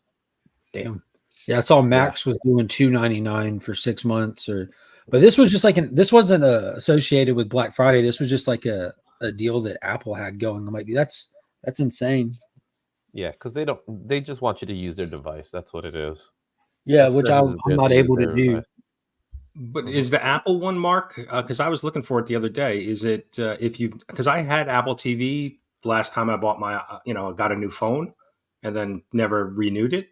So I guess it's maybe first time, because I tried to sign up, and I couldn't get that deal. Really? To be honest with you, I don't know. And I even think that now that you mentioned, I think it might be something associated with the fact I'm using Samsung because I can't download it out of the Play Store. Apple TV is not in the Samsung Play Store. You'd have to sideload it straight offline, or you just go straight like through Chrome to Apple TV website, and you can watch it there. But I just put it on my TV, and when I did it, I almost remember it saying something about like a Samsung deal, because I know there's one other person I talked to that said that they couldn't find the deal either, but I'd have to look it up. I mean, I think that if you can't find a deal, they give you like a 7-day trial. So I might just wait until the end, until all of the Monarch shows are out, and then just watch it. So yeah, that's fair. Dude, that third episode that just dropped this week, it was insane. how many total episodes is it going to be? 6 I'm or 8? not, I think it's 10. Oh, okay. Make sure your device is running on the latest versions of iOS, iPad, TV, or whatever. The offer should be presented immediately after launching the app. If not, go to Apple TV Plus tab where you'll see the offer. So maybe you should like try going in through the internet thing versus the app if you don't see it, or check for an update. It says Going to be 10 episodes. you know how like the join button on the YouTube channels can be weird for some people. Like if it doesn't work on the YouTube app, go check through your internet. Kind of, I think it might be one of those things. Because I just pulled it up here on my phone. Discussion.apple.com has a link to it. Yeah, I'm wondering if it's like a Samsung thing, because when I just went to Apple TV and I get 7-day free, then $9.99 a month. Copy URL. Well, I'm on an internet too, though. I'm not going through a device or anything. I mean, I'm using a device, but I'm bringing it up on the internet as well. Yeah, I wonder if it's because you've already burned it or something. I just sent you a direct link to see if that might help from what I just ran into. Okay. There's a sign-in button on the link that maybe you burned it. Maybe they're not offering it to you. I know TM, that's who it was, who only could find the 7-day free trial as well. The shot going up Godzilla's back was yes. That was, you can like, I don't know. You could just feel the scope and scale of everything. It was nuts. Kept waiting for them to show Godzilla charging up when the bomb blew. I wasn't going to go spoilers, but I told Kyle in that scene, I was just waiting on them to turn around and show the mushroom cloud with with the glow inside of it, because that bomb went off and Monkey was like, "Did they kill him?" I'm like, "No, they just fed that dude. He was eating good." Yeah, he was eating real good. That ain't no spoiler. That's just Godzilla normal. Yeah.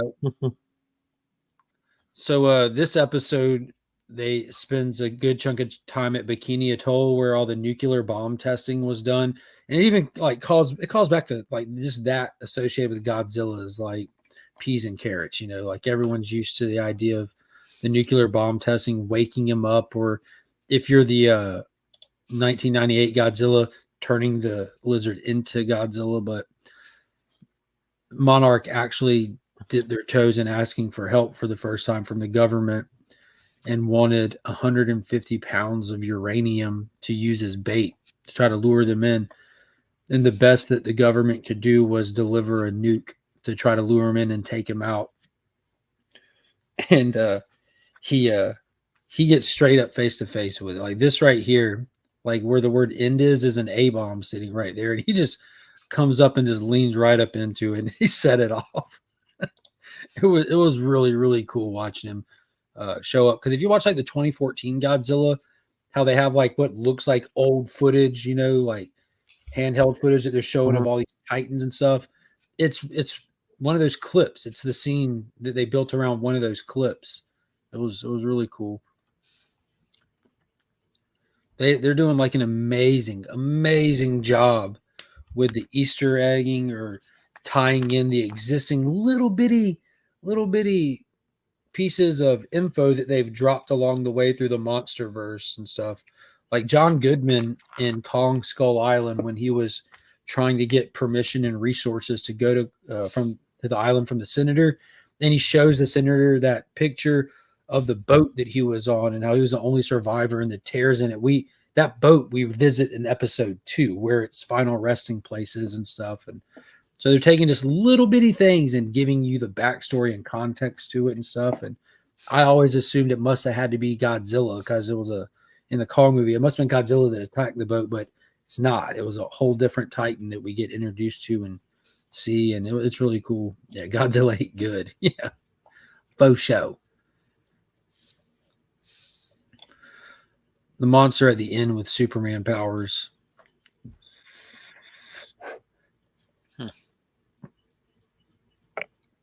Yeah, and I was thinking about how small that Titan was compared to the rest of them. I kind of feel like that's going to kind of tie into something that we'll be seeing in Godzilla X Kong New Empire.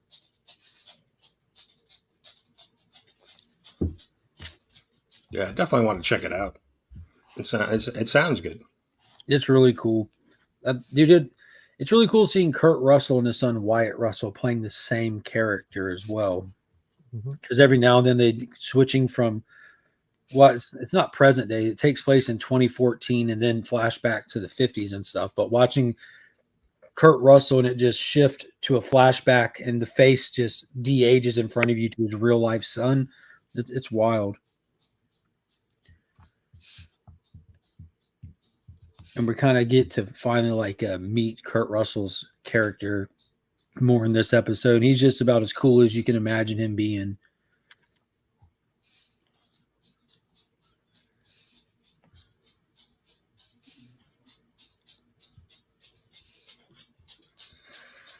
It's definitely in the watch list for before this month is over.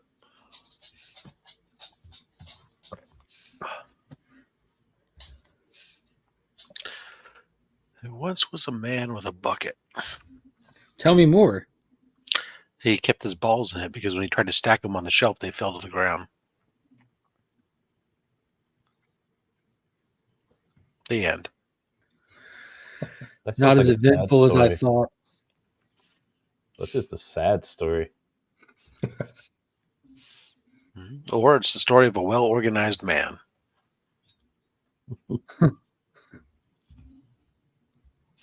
I don't know if you ever tried to stack your balls on a shelf, but can't say that I tried. When it comes to stacking balls, I tend to use others' balls. Then you realize real quick how handy a bucket is. And really good, mainly story, but the effects they have in it are top notch. Yeah, it's crazy when you look at it, this is a TV show. This isn't even a movie. How long are the episodes? Like an hour. Oh, yeah. Mm-hmm.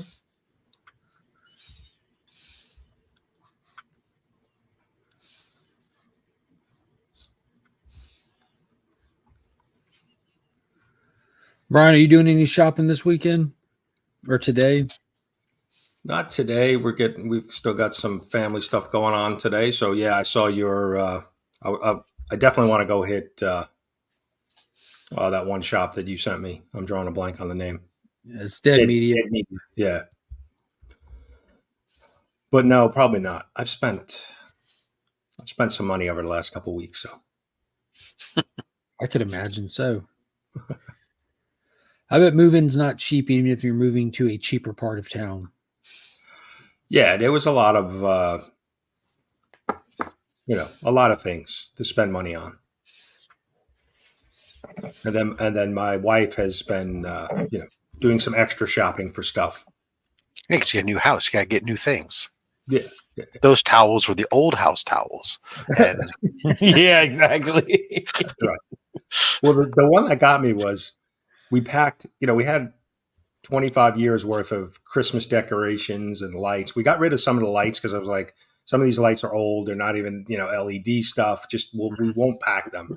But we packed a bunch of Christmas stuff, decorations for all holidays. And, she went out and bought all new decorations. So it's like, well, why did we bring all that stuff from New York to here? And so that was one of those unanticipated spends. Yes. Well, that was for the old house. This is the new house, Tony. Right, exactly. So for you guys are house guys, because apartment guy, are you guys gonna deck out the house?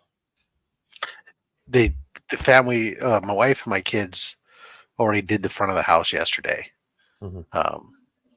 Because I took down all the stuff for them and I said, okay, you guys got to put this shit out because I got to put these boxes back up because I need room for my comics. I think the plan is today or tomorrow they're going to put up the Christmas tree and stuff inside the house. But yeah, we're doing the same thing. Like we're doing the Christmas tree. We did the Christmas tree actually yesterday because all the kids are here and they're not. My daughter's only here for a couple days, so yeah, both my kids are only here through Sunday. They leave Sunday. But the front of the house is really easy for us because we have a single level house, and so most of the eaves you can hit just from reaching up. I got hooks installed, so all you have to do is just kind of string them along, and then there's a few things for the yard that go amongst the plants. I like Chris from Chaos telling me I should decorate the whole building, the 11-story building. Yeah, absolutely. But yeah, no, I mean, Izzy, I've always decorated ever since I've had a house. We'd always decorate the house, lights and stuff outside, that kind of thing. So we're doing the same in the new house. So cool. The neighbors had done theirs the other day, but he's the neighbor actually had somebody come out to do it, but he has somebody who comes out to do everything. He's got a fence guy, he's got a shed guy, he's got a yard guy, he's got a but he's the one of the assistant pastors at the local Baptist church, and so I don't know if they're parishioners that he knows or what, but he's just always got a guy coming out to do something at the house.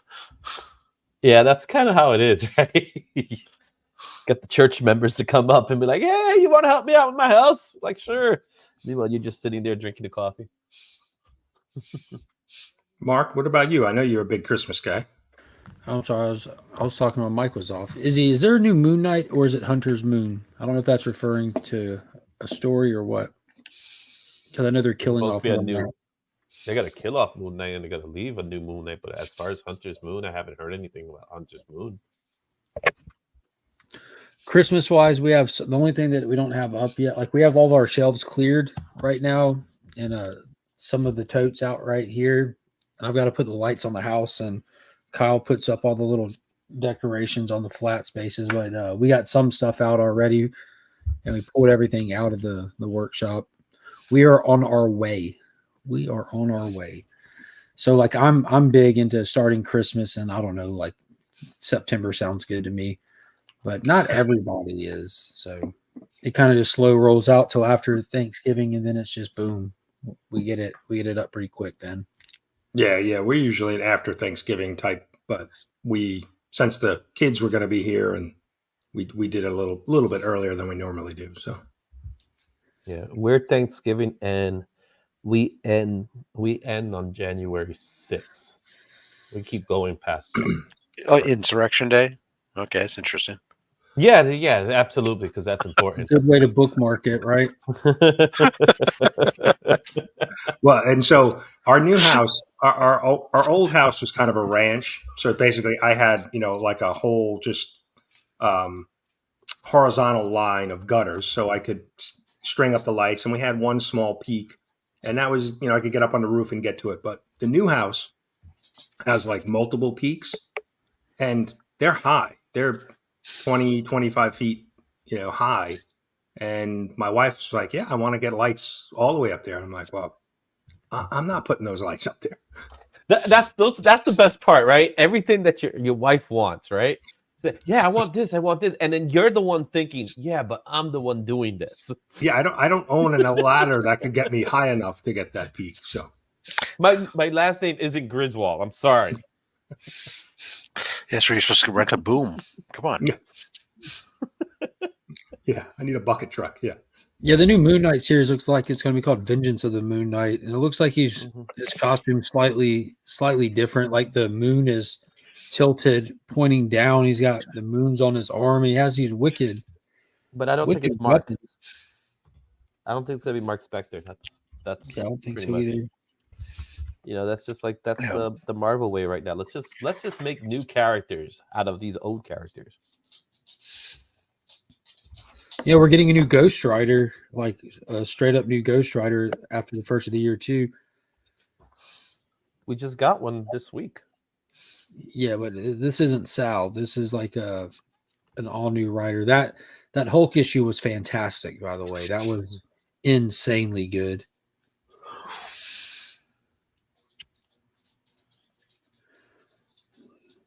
When the dust settles, a new avatar of Khonshu's wrath will awaken, complete with a new look and an unquenchable thirst for battle. This mysterious new Moon Knight emerges to take Mark Spector's place in Vengeance of the Moon Knight, a deadlier lunar legionnaire for the dark times ahead. So I think it's going to be an all new character altogether.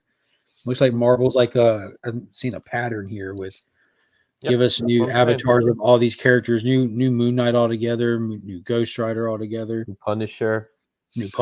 Yeah, this is like Marvel now all over again. Yeah, don't care for that. Nobody wants new. I don't know. I enjoyed that. I enjoyed that Punisher issue #1. I don't think people have as big of problems with new as long as they don't just make it lame. I know a lot of people were mad at that Punisher though. They're like, but this isn't Frank Castle. I'm like, well, that's actually how it was solicited as. This is not. Well, that's the best part. Is like, you're right. Yeah, correct. I didn't get that. You got it. So what's wrong with that? Frank is in a different dimension right now. Like, and they solicited this as, hey, look at this not Frank Castle Punisher over here. But it's not Frank Castle. Correct. Moon Knight has always been a really strange character. Yeah. Not in a bad way. I heard Silver Surfer was going to be female. That's the rumor. Oh boy. That's the hot topic of the social media sphere. Yeah. And not Well, like that was the female either, right? The rumor came out and it wasn't the rumor was not the Herald of Galactus will be a female. That is not the rumor. That was not what was like leaked rumor or whatever. The rumor is that the Silver Surfer that we all know, Norrin Rad, will be a female. They'll be doing a Norrin Rad female version. Not that short-lived for one story arc female Silver Surfer that popped up for one random story. No, the Silver Surfer is going to be a female. And then a lot of people made all kinds of videos and content and everything. Then yesterday was a big drop. Yesterday was a huge drop that Anya Taylor-Joy is now in final discussions to be playing a lead villain in the Fantastic Four movie. So it's looking like if you play the Charlie from It's Always Sunny, connect the red dots kind of thing, that Anya Taylor-Joy might be being cast to play Silver Surfer. Again, all rumor and speculation because people are trying to get ahead of the announcements and stuff like they always do, but who knows? So I saw that, and you guys know Coy Jandro. I do. I know him personally. We had dinner last night. I actually do know the guy like that in some weird way. So he dropped. He's actually okay with it now because it's Anya Taylor. I'm like, I don't. I'm still not okay with it. I want Norrin Rad. She's a cool actress. I think she's a very cool actress. For those who don't know, she's the actress who played Magic in the New Mutants movie. A lot of people have fan casted her to be Erica Slaughter if they ever actually make a Something Is Killing the Children television show for Netflix. But his take on it was that Silver Surfer was so ethereal and he watches and it's so cool because he's not human and he tries to find humanity and she looks otherworldly. Like, bro, you're saying that this works because she looks like a fucking alien in real life. That's all you're said. Which is that's literally all he said with a smile on his face, using more words than that. Like, yo, you look how weird she looks. She looks like she's from another planet, right? Right. Well, you know who else is from another planet? Silver Surfer. Boom. I'm like, that's an odd take, but okay. Some people will like it, some people won't. I think it's if they do go that route and cast a female and run that in place of Norrin Rad, I don't think she's a bad female to cast for it, because I don't think there's a good way to do it. I want Marvel to just do a regular what if series, not one shots. You know, the comics are all one shots until modern time, really. This comes a lot of me banning Marvel again. So tired of this. Good morning, brothers and sisters. Anyone know about refrigerator repair? Mine died. Had to throw out all the Thanksgiving leftover. Oh my god, dude, that sucks. Oh man, that hit me right in the gut. That's terrible. I think Rob knows about refrigerator repair. Yes, buy a new one. Yeah, in his lifetime. So all that just all make that the sound that Marvel. your refrigerator's making. And Yeah. If you can make the sound for Rob, he can prescribe for you. Buy a new one. Yeah. Unfortunately, I mean, so pretty it's probably much cheaper to buy a new one than get one repaired. Chris says she might be Lucia von Bardis. Yeah, I don't know. It just depends on what's wrong with it. Damn, Brother John. Sorry. Check the filter and make sure. Have you turned it off and back on again? Have you like unplugged it? Unplugged it back up. Reboot it. Water. You might. Hey, modern refrigerators. That's.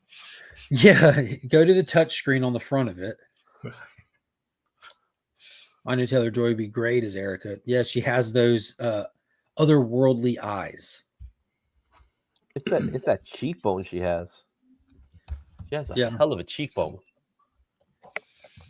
But I will give DC credit. You know, Marvel's drawing these things about female Silver Surfer pissing off the whole world. Meanwhile, we get the Beast as Lex Luthor. Nicholas Holt. Yeah, they announced That's cool. Jimmy Olsen, the engineer. We got Lois. We got Clark. This coming week, you should expect to see the casting for Ma and Pa Kent. And I would not be surprised if they drop the announcement for Jor-El, which I believe is going to end up being Kurt Russell. Yeah, I heard something like that. But Kurt Russell could play Jonathan too. Yeah.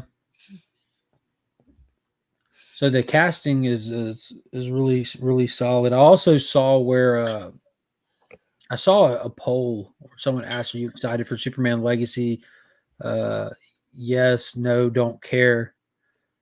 And yes was only like at 20-something%. No and don't care were at like 38 and 37%. Like most, like people just don't give a shit anymore, man. Who's casting the movie? James Gunn. So who's Michael Rooker going to play? Oh shit, I saw that already. Oh, too. it'll be hilarious if he plays Pa Kent. No, this boy, you need to. Dude, I saw where there was an official. There was not an official. Make that happen. Yet, but hold on, I'll see if I can find. Hear me out, Mr. Mixelplix. He's too tall. No, you can CGI small, make him small, just like the Oompa Loompas for Hugh Grant. Yeah. Dude, that looks so weird. That little Hugh Grant. I'm not gonna lie, I'm gonna watch that. The actual movie looks good. Watching that. I'm so watching that. Dude, that was bothering me. Who I forgot who was saying he was going to be. I felt like it was like a throwaway role, but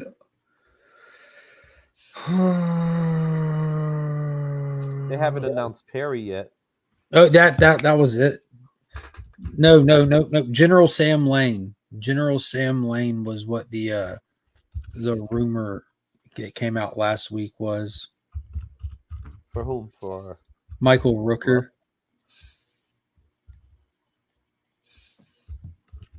But that was a rumor that came out last week. I don't know if Gunn responded to it or anything. That one has not gone like official yet.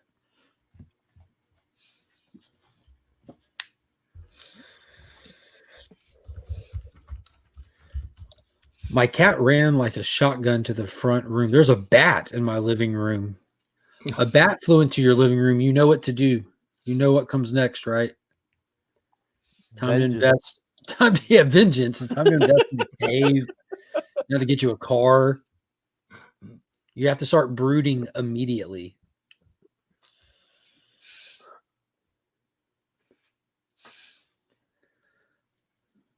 I am the night. All solid bat, man. You just got a rodent problem, dude.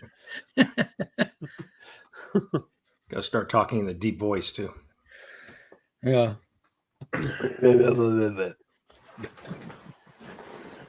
Why'd you say that name? Why are you? No. I'm about to go throw some pans. He's got Gotham War going on in his living room. Yeah. A bat and a cat. Yeah. But comic jokes. Nice.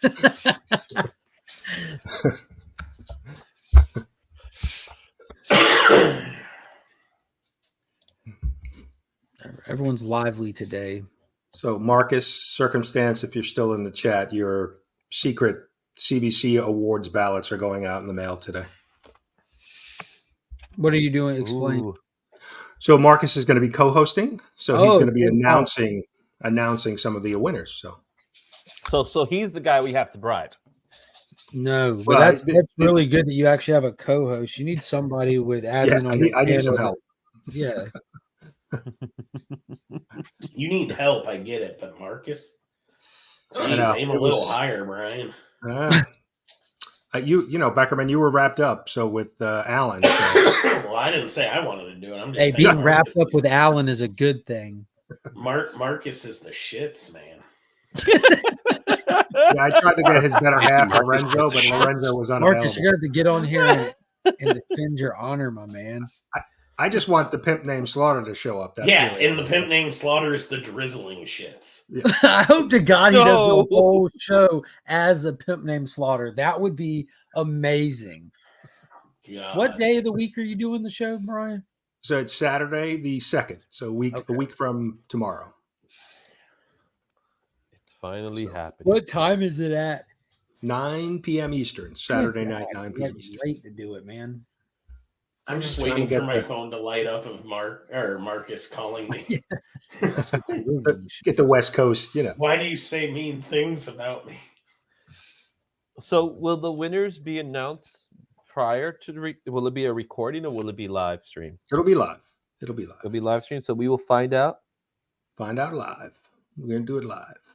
But yeah, we'll I'll invite the winner. If any of the winners want to come on and say a few words, they can do that.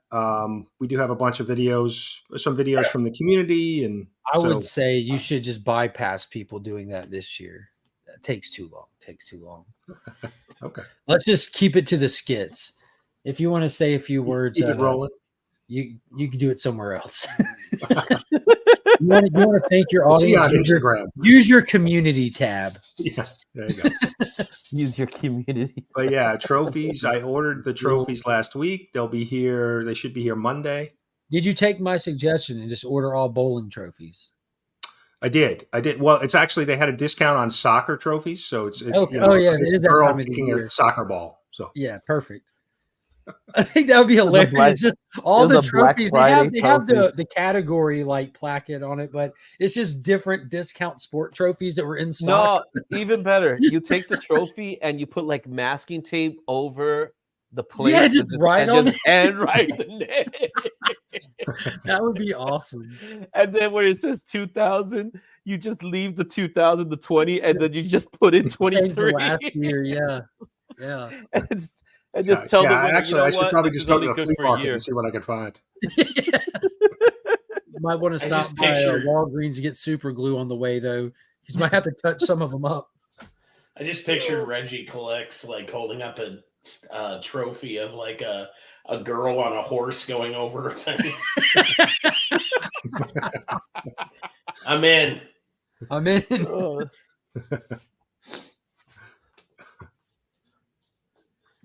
That would be funny. No, we did, we set the bar with the trophies, the first couple years, so we don't want to. Unfortunately. But I can't add any more categories. It's going to cost even more money to buy trophies. And these whole, duo or when there's multiple winners on a team, it's a lot of trophies to order. You got to give it to the guy who does the show. No, there'll be a couple winners that were deserving of multiple trophies. So, the duo or couple. Yeah, collaborative event type stuff. That's why Stan was smart with the Marvel No Prize, just envelopes, man. CBC Awards No Prize. Have you ever seen what those go for in the secondary market? Yeah, they're pretty crazy, right? Yeah. I think, they sell. They're collectible. I think Joe, Anachronic Comics, I think he showed one off. I think he had one. I never won a No Prize. I tried twice, both for New Warriors. But I was. Are you happy, Mike, that Night Thrasher's getting a series? Yeah, I am. And right? This week, or was it last week? What's that Marvel digital X-Men books they do on the Infinity app? They do a weekly X-Men book, and last week Firestar and Justice reunited in the story on there. So it's been a big week for the New Warriors. Sounds to me like someone's making a movie. Multiple times, I know Matthew Rosenberg pitched Night Thrasher and New Warriors stories. I'm really hoping they would have let him do it, but now it seems that they are open to the idea, doing something with them. At this point, they need everything. The movies are tanking hard. I need Night Thrasher to get a blank cover, because they're, as of right now, the only cover you can ever use for them are Nova. Mm-hmm. I would like to get some more options. They just know that you're an influencer. Yeah, there you go. Night Thrasher, really? Yes, really. I'm a Night Thrasher fan. I own a lot of Night Thrasher original art. So how many copies are you going to get? If they do a blank, I'll buy 15 of the blank. Mm-hmm. Don't you want the book to be successful? Should you get like 60,000 copies? I'll get one of every cover they do. I don't know about the Tradmore cover because I'm not that big of a fan of it. I'll still probably end up getting it as long as none of them. I won't get any ratios. Mm-hmm. What? Why not? Because I'll buy them later when they're cheaper. He's gonna wait to when everybody realizes, oh wait, it's just Night Thrasher.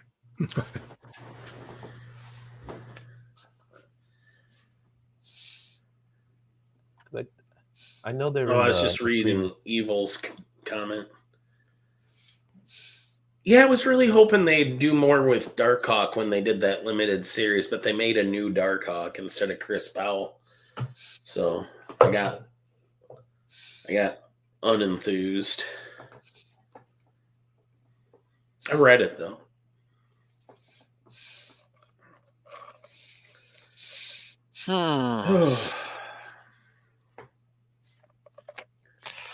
I keep checking the time, trying to remember when stuff. I keep thinking I'm supposed to be getting ready to run off to my Romania. Romania? Yeah, no, wait, I don't have to do that. But what did you guys talk about? What's the big Black Friday deals you guys are hunting down? Anything?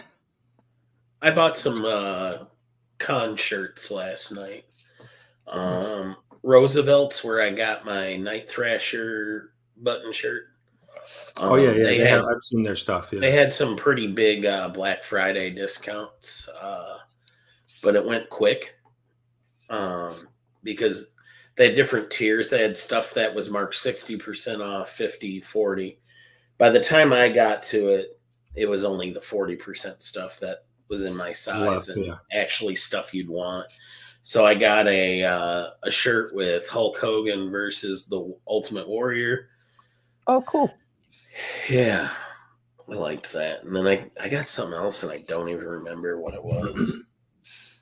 But both shirts together literally cost almost the same as what I paid for my Nightcrawler shirt. So basically it was buy one, get one. You mentioned wrestling, so excited for tomorrow? Is tomorrow Survivor Series? Tomorrow is the Survivor Series War Games. I would definitely be tuning in, but I'm curious. Yeah, I'm gonna watch it. I mean, I'm more curious to see what the crowd's gonna be like because they are in Chicago. Where is it taking place? Chicago. Well, I mean, do you think Punk shows up? I don't at this point. I feel like it'd have been leaked. There's no way he could be showing up. No, I don't think he's showing up. I want to see if Jake Cargill shows up, like actually wrestles. That's who I'm. They haven't done much with her yet. Makes me think I don't think she's. I don't think she's their version of ready yet. I know. I was kind of expecting when they were announcing a fifth member for the female War Games, or fourth member, and they had gone and they ended up bringing in Becky Lynch. I thought maybe at first they were going to bring in Jade for that, but then it's like, oh, Becky. The Rock is not back. Space Case. Yeah. So with her, you know, the weird thing about the women's War Games, it's 4-on-4 as opposed to a traditional 5-on-5. Yeah. So they had the spot. I'm all for women's wrestling. I don't like that they do 2 Survivor Series, 2 Royal Rumbles. I don't like that either. It takes up time. It takes up time, but it also desensitizes me for the match I'm about to watch. You don't eat dinner before you eat dinner. But you know, Io Sky is going to fly from the top of the cage. Well, I'm not saying they can't put on good matches. Yeah. I'm not even saying don't do a women's Survivor Series, but then don't do a men's. I don't want to watch 2 different of the same gimmick. I want to see the old school Survivor Series that we used to have that back in the 80s, where people would build teams and be these teams fighting each other stuff, as opposed to the War Game stuff. But yeah, I agree with that too. I hate and not the brand war. I hated the not brand supremacy. Just get these different teams where they have different factions or whatever that are having these. Kind of dumb too. Yeah. Mm-hmm. Yeah, the double ring thing just seems like you're just asking to get somebody injured in that gap between the rings. That it's a miracle that people. Well, that's but they put that AEW. They don't put anything between the gap. WWE they put that metal bar now still in between the rings. So it said section of double ropes and yeah, but I'm just curious to see whether or not they turn on Bailey tonight or whether that's happens tomorrow. Next week. No, that's gonna happen next week. Here's how I think. I think Bailey's gonna take the loss, right? And if she takes the loss, that's when she gets kicked out. But I do love Bailey in the way they were all hugging each other, and she was like, "I don't do that anymore. I don't do that anymore." I thought that was classic Bailey. Bailey's great, man. She's been so underutilized; it's ridiculous. I think she needs to go away for a while. Well, she needs to get. Well, she's been putting anybody and everybody over, which is great for that. She's been doing that, but it becomes like John Cena, right? And I was like, oh, okay, you've put everybody over, congratulations, but now nobody expects you to win. Yep. It's just like if you're in AEW, right? If you're watching a Blackpool Combat Club match and Wheeler Yuta's there, you know who's taking the loss. He's taking the loss. Yeah, he needs Just to like get just out of like when there. he was in Best Friends, it was the same thing. Mhm. Well, I think Daniel Garcia will probably replace him sooner or later. I'm really kind of surprised that they've got Daniel Bryan or Bryan Danielson, whatever his name is going to be doing in the Continental Classic. That's because he wanted that. But I mean, That was like he's got a broken face. that's what he wants. What he wants, man. That's part of their problem. They don't know how to say no. I'm getting close to being done with AEW. I've avoided it in the wrestling chat, but they I will tell really you this much. Full Gear was Swerve Strickland's match was nuts.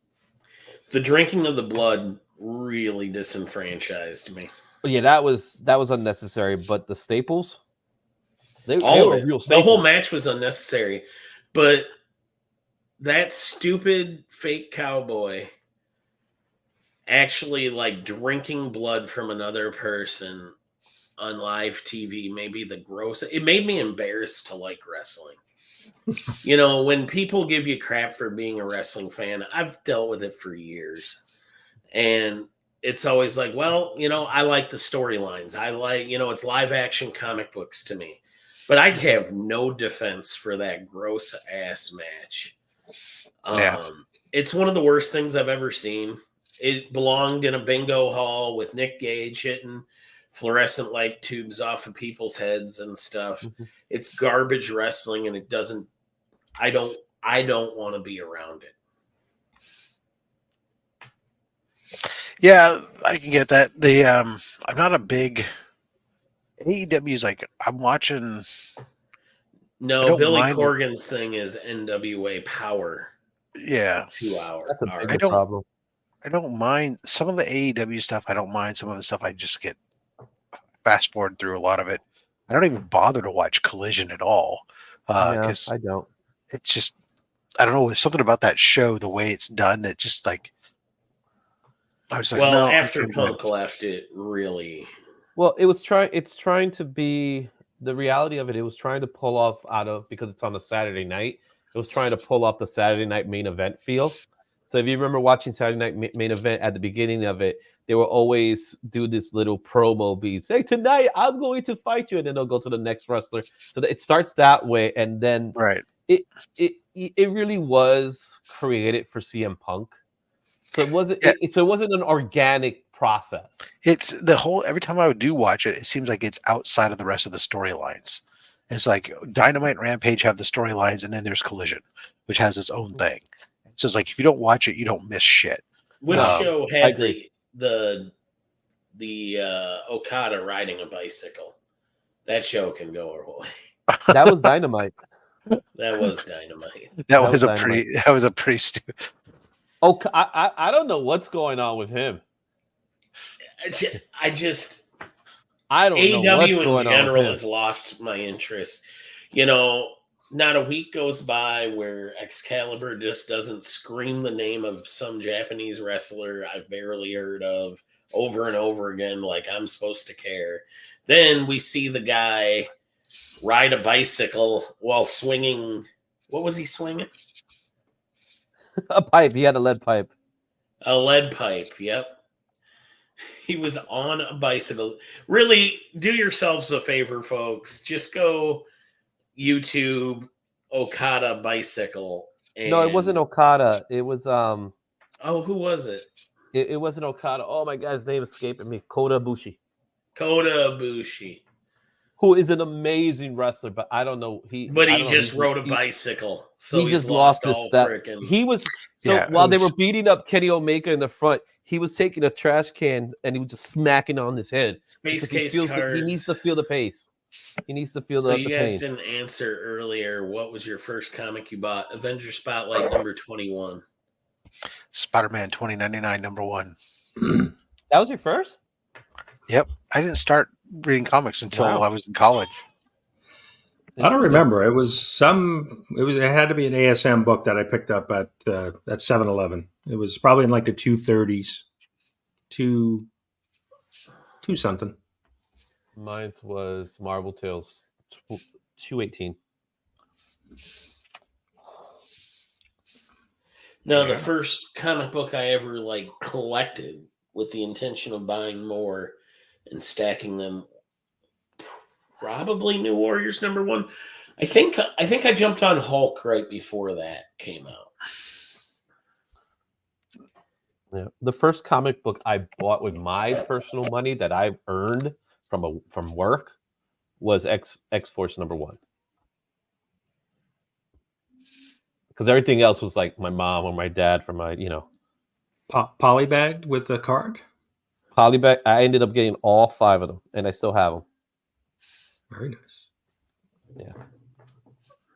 And yes, I do have the second appearance of Deadpool, which people are saying that's the second appearance of Deadpool. Now, here'd be one. How many people still own their copy of their first comic book? Not a copy of it, but the actual book you first read. I still have mine too. Yeah, I I have my don't. first I copy. sold my entire collection thanks to maximum clonage. That really burned you, didn't it? It did, dude. Maximum clonage. I was like, I know done. it was bad, Sold. but man, I didn't know it burned people like that. Yeah, I sold my entire collection. I was out of comics for until my son was like 5, so 20 years. Yeah, at least 20 years, if not longer. How's But that? hey, what are you gonna do? Does that look good enough? It's hard. All right. It looks But- like Darth Vader. Okay, as long as you got the right character, right? You would have told me something like, that's a great Boba Fett. I'd be like, oh, okay, I think I screwed that one up. I'm just, you know what? I tell you what I'm with my problem with AEW more than anything else. I think is I just feel like every week I'm waiting to watch somebody freaking die. Yeah, when's it gonna be enough? What else do you do? Like, how do you come back from all the ridiculousness we've seen at this point? I mean, I just see too many people getting dropped on their heads and stuff, and it's going like, my Half God. the roster is injured. I mean, look, I understand that wrestling is a sport that those guys get injured all the time, and they work injured. But I mean, there's working injured, and then there's freaking taking ridiculous bumps that don't need to be taken. Exactly. For angles that don't mean anything, for matches that have no value, everything is chaos and breaking furniture and doing stupid things for no reason and no money. I mean, at least when Mick Foley went off the top of Hell in the Cell, it drew money. It was for a purpose. It was the main event of that didn't need to be done. match. That was over the top. I mean, it wasn't required. He wasn't supposed to do some of the stuff that he did. Well, especially all the secondary and their whatnot, especially. But I'm just saying, that match means something, right. And it made Mick Foley a lot of money. It made Mick Foley a very wealthy man, and But it made keep the in company mind that he was worked for a lot of money. But it made keep their in mind, pay-per-views can't miss. But keep in mind, Mick Foley was already doing things like that prior, especially in the indie market. No, but for WWE fans, a lot of people still. I mean, there were people that knew, but for WWE fans, there wasn't that. Yeah, but yeah, no. I mean, Space Case brings up Owen Hart. Yeah, I mean, having watched that pay-per-view when Owen Hart died, when I saw happened here in Kansas City. Yep. After having seen that, when I remember watching that Mick Foley go off the cage originally, I was like, "Oh, holy shit! We just fucking lost another one." And legit. I mean, that was just the most insane thing. And it's funny. You go back and you watch there's a great YouTube one recently of Undertaker and Mankind sitting down together and watching it and talking about it together, stuff because. Mick rightfully tells you he doesn't remember the match itself. He remembers he's seen it, and people tell him something. But actual event himself, he doesn't remember any of that anymore. And he's just like, wow, that was the things that they were doing. But even that's still not. Those were once in a blue moon things. Like same thing with Shane McMahon took some stupid crazy bumps. But you talk about guys who were every week, I'm going to do a suicide dive this way, or I'm going to go do this. I'm going to go do 17 freaking dragon suplexes onto my neck. How fast can you whip me over and slam me into the turnbuckles? And just, What's the movie, Zach? The Zac Efron movie, wrestling movie that's coming out? Iron Claw. What's who's The what Von story is it? Erichs. Is it it's the about Von the Erich? Kerry Von Erich. It's It's the about Von the Von Erichs. Erichs. Yeah. Yeah, So And that's that looks MJF good. plays the Von Erich that wasn't actually a Von Erich. nice. Oh yeah, MJF's in it too. I didn't know that. Yeah, MJF's plays the replacement Von Erich. So I know that Chavo trained them. Yes, Chavo trained Zac Efron and dude from Shameless. That's gonna be I'm gonna be honest. It's gonna be a big movie there's a lot of buzz around that movie. Yeah, but it still has a limited audience because of the wrestling fans will be into it, especially those that are older wrestling fans that know of the Von Erichs. You gotta remember, there's a lot of wrestling fans that don't know who the hell they are because the last Von Erich to wrestle is Kevin 30 years ago. Yeah, I don't know the name.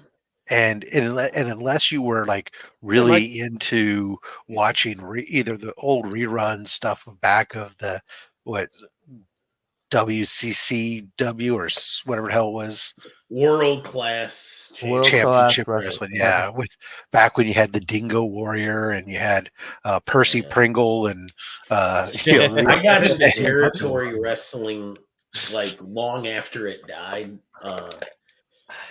About 2010, I became aware of just how good the territories were for storylines and stuff. It's probably the pinnacle of wrestling, The only thing that the territories had that was rough, and it was obviously a thing, and this is why that movie exists, was that the promoters only had one or two guys they really truly trust. And in in that territory, being that it was, this guy, I can't remember his first name, but Von Erich, Daddy Von Erich, the only people he Fritz truly, Von Erich. it was Fritz. The only people he really trusted enough were his sons, but man, the story, like every time I heard like another Von Erich, I remember when they were dying, because they kind of like died year after year. It's like another one died, a lot of family accident. Tragedy, and a lot of it had to deal with the way he treated them and made sure that they were the top guys. Like AWA had their guy too. That's why this guy Vern Gagne, he didn't trust anybody. He only trusted a few people. He trusted Hogan, and that bit him in the ass. He trusted Hogan, and it hurted him in the long run, right? Yeah, and that's why he stopped trusting Hogan. He stopped trusting guys. That doesn't work for me, brother. Well, because he was hurting Hogan, really. Hogan was the hottest guy at that time. Vern gave him everything. Hogan betrayed him to go to WWF with no notice. But he didn't give him the title. Yeah, true. He didn't give him the title. Lawler in Memphis always would be the go-to for a top guy. Yeah, because that was his place too. And that was the thing. The reason why promoters didn't like having a top guy is because they usually had to give them a piece of their action. Like that's how Lawler ended up as a partner to Jerry Jarrett, because he threatened to leave. Yeah, that'll be interesting. I remember watching that stuff back in the day. That was always funny. I remember my first time I went to a WWF show, and I remember seeing Paul Bear there with the Undertaker, and I was yelling out, "Hey, Percy Pringle!" Did he acknowledge? Did you hear you enough to? Hey, give me a dirty look. Rob was trying to get slapped. The last time I saw Percy, he was a front office manager of an arena football league team. And I Didn't went last long. to a local like arena football game, and his team, the Chicago Rush, were the other team. And I saw him like behind their bench wearing like a tracksuit of their team colors. And I was like, look at that, look at that Paul Bear looking. Oh my God, that's Paul Bear. Like then running over. Can I get a picture? Yeah. You see, there was a thing the other day I saw was somebody was asking Undertaker like his Mount. You always get the Mount Rushmore of wrestlers thing. It was your Mount Rushmore of managers. Jim Cornette. Bobby Heenan. Probably, I bet he left Paul Bear off, didn't he? He named 4 people other than Paul Bear. And then he goes, some people are probably wondering why I didn't with Paul Bear. That's because Paul Bear's he is the Mount Rushmore. Oh, okay. He's the top. for me. He's for me. Jimmy Hart. So was Jimmy Hart on it? Jimmy Hart was not. Bobby the Brain? Bobby Heenan. Bobby's got to be number 1. Yeah, Bobby Heenan was the first one named. Jim Cornette. Jim Cornette was on there. It was. I'm trying to think of who Mark would have. Mark, not Paul Heyman. Captain Lou Albano. Okay, that makes sense. And put Vicky Guerrero on there. Paul Ellery. No Paul Ellery. No. Now you're making me want to go look this list up. I want to say maybe it was just 4 names. Slick. Paulie Dangerously. Yeah, Paul Heyman. Paulie Dangerously is Paul Heyman. I'm trying to think if that was it or not. Huh. Now I'm trying to remember who the hell the 4th was. I want to say that maybe that was it. But it was Paulie Dangerously. All right. The Dangerous Alliance. They were cool. Who would be my Mount Rushmore of wrestling managers? My top 2 are the same. I would do Jim Cornette and Bobby Heenan are the obvious 1 and 2. Oh, you get Mr. Fuji on there. Like the blue. I can't put Fuji on it because I don't know if I can keep Jimmy Hart off the list. Jimmy Hart's. Jimmy Hart managed so many people though. Yeah, that's why he's so good. And also performed music. Like the fact that you know how old Jimmy Hart is? I gotta look it up. Because it's like shockingly old. Jimmy Hart was good. He's not under. If he's not over 100, then I don't care. He looks better than Hogan, and he's 79. Does he look better than Shatner? No. William Shatner recently rode past me on a Rascal, honking his horn at me. Oh yeah. At the last Kansas City Comic-Con, we were setting up our booth, and he came winging through, and he was like, "Oh, Blassie! Wow, classy Freddie Blassie."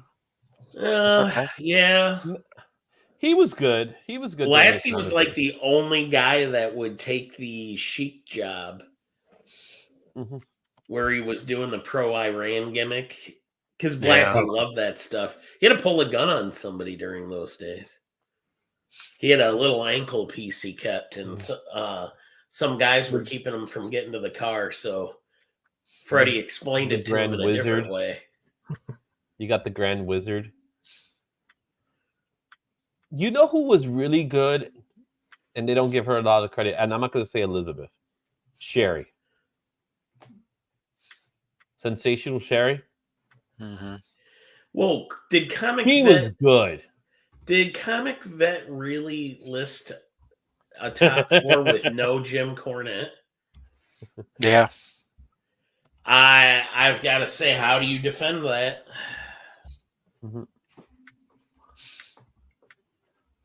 He didn't watch indie wrestling. He didn't Cornette was an NWA guy. He wasn't He was in WWE, but I don't think he lived up to his potential in WWE. For Camp the whole Cornette was awesome. I didn't say he wasn't. I love Cornette. Camp Cornette in WWE. Oh. But it wasn't to the same extent as like Midnight Express and those guys. Come on, Brother Love.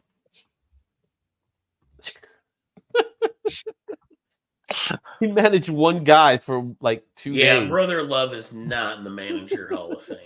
He's not. I'm just trying to think who gets my fourth spot. The first three Sonny. were gimmies. I'm chewing on it. Tammy Cinch. Sonny. Not Go, Tammy. go. She's on my Prison Hall of Fame. She does have some good Mount Rushmore stuff. of Spidey artists. All right, I'll play this game. John that's a Romita tough one. Sr., Goat. Steve Ditko. Gotta throw in McFarley. I'll probably go Bagley and be alone on that island. Bagley is surprisingly underrated, but the amount of stuff that Bagley done with Spider-Man, he's probably done Spider-Man And more than yeah, anybody else. I'll go McFarlane because he reinvented the character. But, yeah, if I was to take Bagley McFarlane was a out, game I would- changer when his art came out. When he did Yeah. Spidey, it kind of it got took some more time, though. eyeballs. But Larson, it- Eric Larson's stuff afterwards was really good too. Yeah. I'll go. I have to skip. I'm definitely not. I see, Space Case. He said Ditko, Chris, Romita, and McFarlane. I'll and tell you maybe about Larson, but Midnight Express. I'm not a There you go. I'm not a fan of Romita Jr. He's hit and Me miss for neither. me.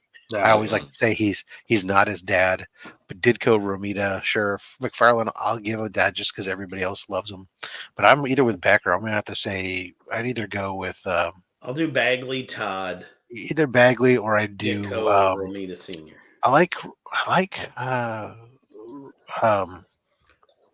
Humberto Ramos. Some of his stuff that he's I don't didn't- really like Umberto. I like Umberto when he Please does teens, but I don't like his Spidey. well, that's where we Like, can personally, differ. I don't like. I like his Impulse run when he would do Impulse. and Space characters Case, like you got that. to take one off of there. You have 5 Mount Rushmore. Well, he put Well, I think he's got Larson as the planned, but they never got around to building it.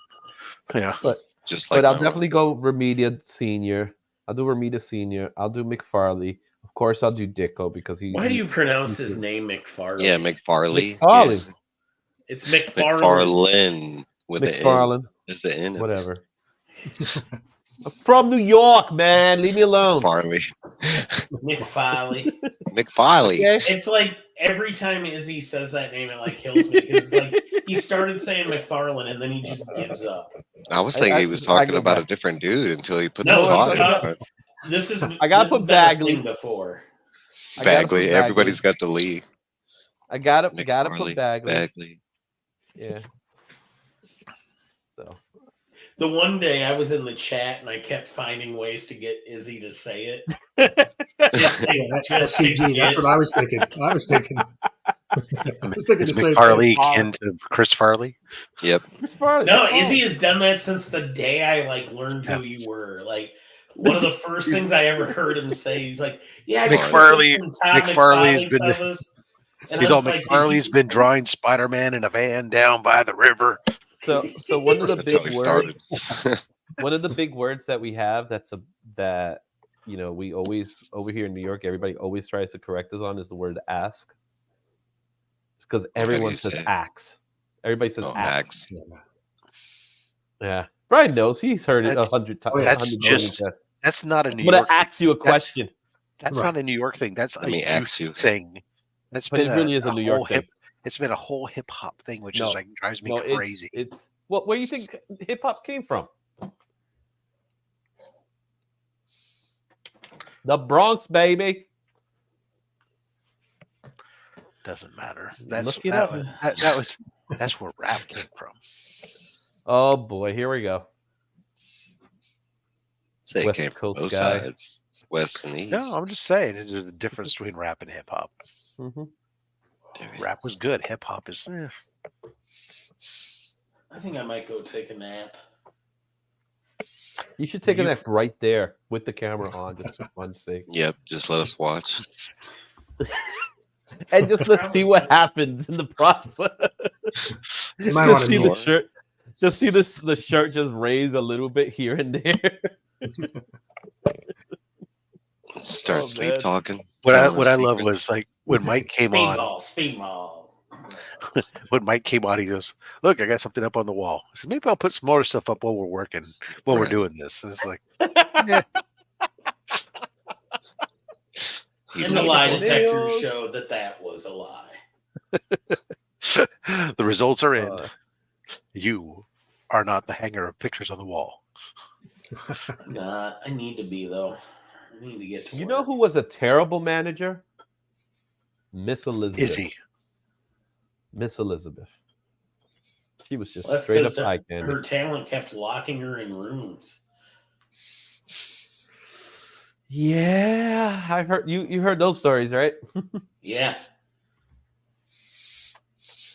Well, look at you, TCV. Looking at Heroes Con flights already. Jeez. Wow. I know a couple comics was looking at hotels and stuff already the other day. Well, the hotels became available. Yes, I so did see that. Mm. It's the only only king problem. size. That's no- the problem that's bugging Yeah. me. It's like it says it only King seems to size bring bed, up king one size, bed, and it's like yeah. I put in a request to see if I can get two twins, but Everybody puts in a request to get in two twins. So, You know, Brian, doesn't now want are two you twins. close enough to that you'll be just staying Oh, yeah. in your own bed? No, I'm about an hour and a half. I'll probably grab a hotel. Okay. Mhm. That way, I don't have to do the back and forth. So how far are you from Mark now? About an hour. Wow.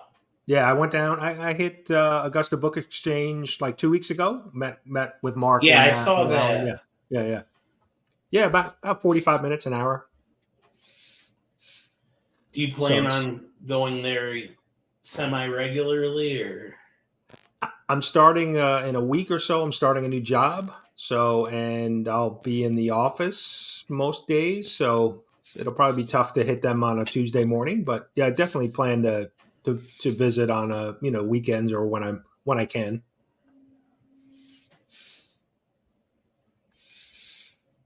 awesome. Columbia Zoo. So Brian, you live in a zoo? Oh, he lives by the zoo. Columbia Zoo. Yeah, no, about a half hour away from there. That's one of Mark's Somebody happy put places. McFarley over there in timeout. Yeah. I read it wrong. I'm sorry, dude. I live by the zoo too. I got the Bronx Zoo right here. Yeah. Live by the river down near the zoo. What? Mm-hmm.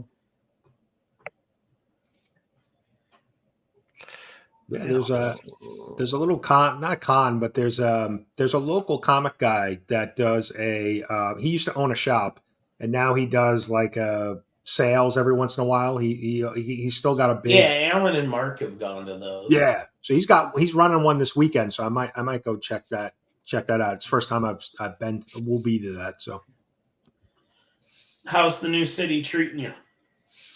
So far, so good. We like it. House is still getting settled in the new house, but yeah, so far so good. Starting a new job. Yeah, new job. So I'm off I'm basically off until the first week of December. So okay. Just I actually have to mail back my computer and stuff today to my old company. But yeah, so far so good.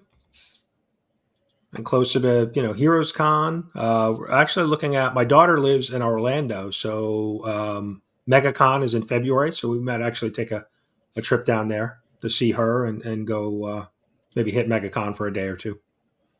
Yeah, I was thinking about going to MegaCon too. They have a lot of good exclusives here and there. Mark wants to know if you're eating grits yet now. I have not had grits yet, but I am. It's on the to-do list.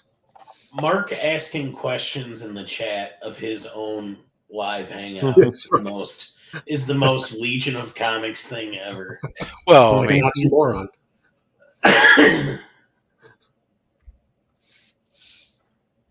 Yeah, my wife and our anniversary's December, and so we always go out to dinner for our anniversary. So we were looking at some new restaurants, and I know there's a lot of shrimp and grits on a few of the menus that we've been looking at. Actual Dracula brings up a good point. AR, you should get groomed by Mark. Although I tried to get Mark to groom me, and he said he was down for it, but he didn't end up doing it. So I don't know. I made that request. Next thing you know, you found yourself in his bed anyways, huh? Oh, wrong grooming. Sorry. Oh, that was a slow burn. Ooh. Ouch. Oh boy. I wonder why he was putting his hands on me when we were at the Augusta Book Exchange. That's always his defense. Hey, we are Legion. You look tense. Let me give you a Massage on the shoulders. Yeah. Hey, come here, Brian. Well, you're looking through books there. Yeah. I got Let me you. show you the special collection in the back room. Come over here. Would you like to see my AS? Have you ever seen the show Different Strokes? You like Spider-Man, right? Do you like comic books about gladiators? See the grown man naked. You like cartoons? Let me show you some cartoons that I have here. Special cartoons. They don't show them anywhere. Oh, good googly boogly. You have to judge the blade length. Okay. So nobody has not read it. So nobody has not read a book they wanted to throw. Oh, I'm sorry. I've not wanted to answer this question. He asked a previous Yeah, question. as if we don't know which book it is. No one know. His previous question said, have you ever thrown a book that, like, before the internet or spoilers, like, did you come across it, during that time? Rob probably is the Spider Clonage. I don't know if I didn't throw it. I just sold them all. Sold your collection, yeah. It wasn't good enough to keep, but it was good enough to sell.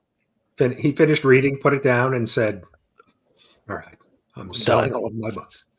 That's right. I don't know if I came across a book I hated until I started YouTube. Before then, I didn't have any books that I had series that I came across that were so, but I don't know if I came across a book that was just like, this is horrible. I don't know if that was the book for me. That book was One More Day.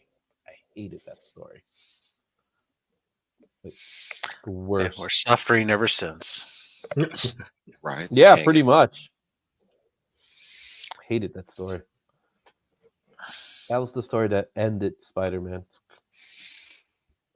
So I got some books after the internet and spoilers, like Mom. I'll through that book. Well, Cliff, here's a secret. It's Memorex.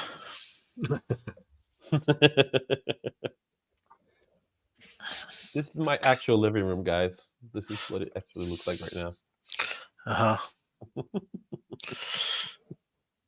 Not hated, but you were surprised by it.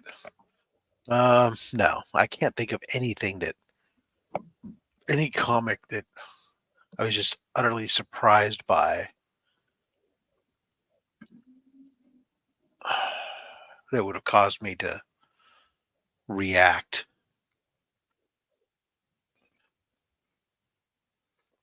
Yeah, not in a bad way. Surprised, maybe in a good way. All right, guys, I'm going to run. Monday night, we'll be hanging out with S. Vaughn 82, Comic Addicts, talking comic book community awards. If anybody wants to come check that out. But you like your thumbnail? Yes. Well, Brian, thank you for joining us this morning. We appreciate you coming on. Hey, Brian. Have a great day. Have a good rest of your Friday, guys. We'll see you. I'm sure there's a couple things going on today, right, Izzy? Yeah, it's a few things going on today. Just doing some touch-ups while I'm at it. I have to take a nap before I go to Fan Expo. Dude. There you go. All right, guys. You need to go to Fan Expo. They're not going to have comics. Hi, Brian. They have that's probably a true statement. They probably won't. But every Fan Expo I've been to, there's only been like 3 comic dealers, 3 or 4 comic dealers. Yeah, last year it But was like 4 or 5. But yeah, to their defense though, at least they don't call it Comic Con anymore. no, Mm. So they have the And right it- title for it. and everything that they've been marketing for this particular event has been based around Star Wars and Mhm. sci-fi, because they have all these Star Wars actors and voice actors coming, and some of them were on other things, so they have some additional Battlestar Galactica folks and some additional um, different franchises and stuff. But I just don't care about any of the celebrity signatures. I mean, maybe, but it just not at the prices they're talking about. Like, could That's I the get a Mark key. Hamill? Sure, but I'm not going to pay $400, $500, $500. $600, whatever it is, for Mark Hamill signature and wait in that line. Yeah, that's the key. Is that I want those signatures, sure, but not for those prices and the hassle of the waiting. the only other one that I would be interested in potentially um, is oh god, I can't, Alan Tudyk. But again, because I have some Firefly books that I think I think I have 1 or 2 that feature his character On the on the cover. cover, and I wouldn't mind having it or having him. I actually there's a group one I have that I'd like to get the entire cast to sign. I think it would be kind of cool. Yeah, that'd be cool. So, question: But Have you I'm not going to pay seen? again. I'm not going to pay $150, $200 for his signature. So Is your mic on? Yeah, no, I know what it is. Okay. So have you seen a situation where a celebrity signature has boosted the sales of a book significantly more than, let's just say, an artist or writer? no. Well, I depends can't say. depends upon the individual, right? There might be Mhm. on a case by case basis to the right buyer. Yeah. Yes, but in general, I don't think so necessarily. I mean, actors And signing comic books are really very personal. yeah, and that's my whole thing about it, right? That's why I'm not willing to spend that kind of money for a signature. Now, again, if it's a personal thing, like like if somebody really loves a certain actor, I get that. I understand that kind of stuff. Like anybody else, is just a fan.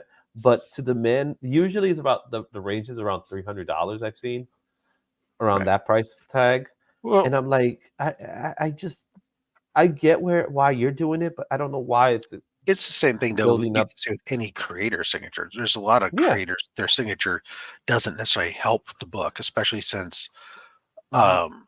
really when it comes to selling signed books, with the exception of a handful of names, I think most people really don't care if the book's signed, or more likely don't want it signed because they didn't get it Mhm. signed. Um, Yeah. there's a lot of people that are like that. But when it comes to actors, I mean, I have like 2 books that are signed by actors, right? I have a Star Wars Phantom Menace book with a photo cover of Darth Maul that was signed by Ray Park.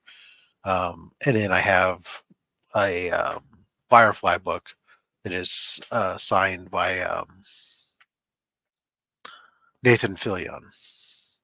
Mhm. And like I said, I'd love to get if I ever see a con where multiple of them are there together, I would bring a book, and I might look into having the Firefly cast, or start accumulating a Firefly cast autographs on a book, because I have several number ones that have the entire cast on the cover type thing, which would be kind of cool.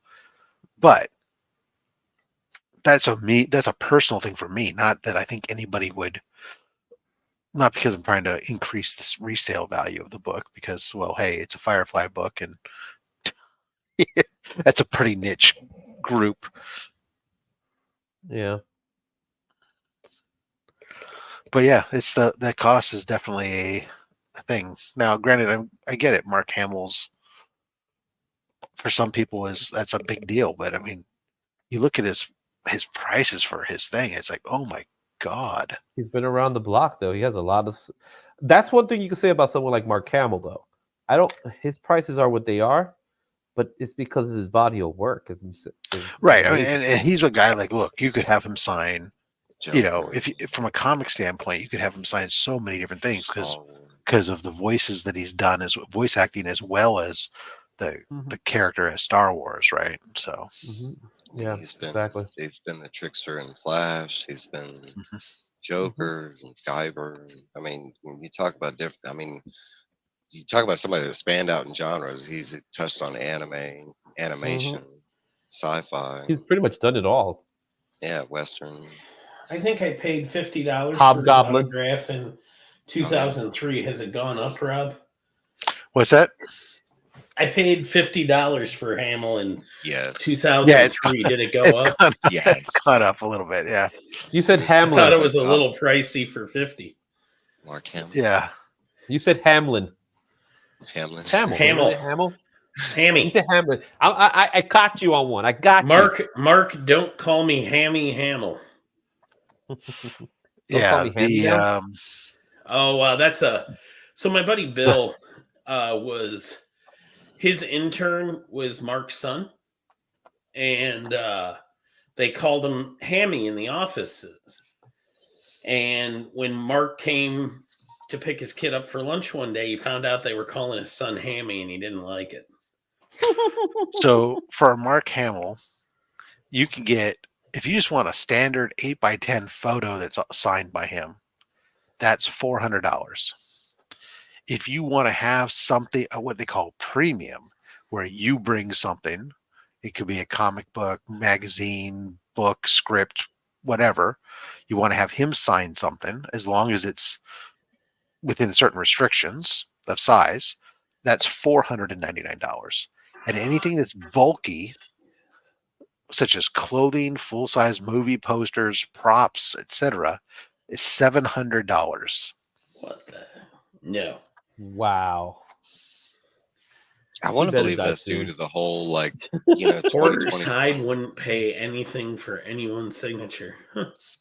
I try not to if I can. Like, no, but I think the whole like COVID thing and the push to all these hobbies, that because before then signatures were not as expensive as it is now. Now it's been like before this whole signatures were collector's free. market. Yeah, Meanwhile, exactly. Bill Shatner, who will be there, $120. Yeah, I was about to say $100 last time Shatner was here. That seems, definitely for someone like William. I would pay more for William Shatner than I would for Mark Hamill, just because of Ray longevity. Park is $80. That's super cheap. Alan Tudyk is $80. I want to say Patrick Stewart's around 100, something like that. Katie Sackhoff is 100.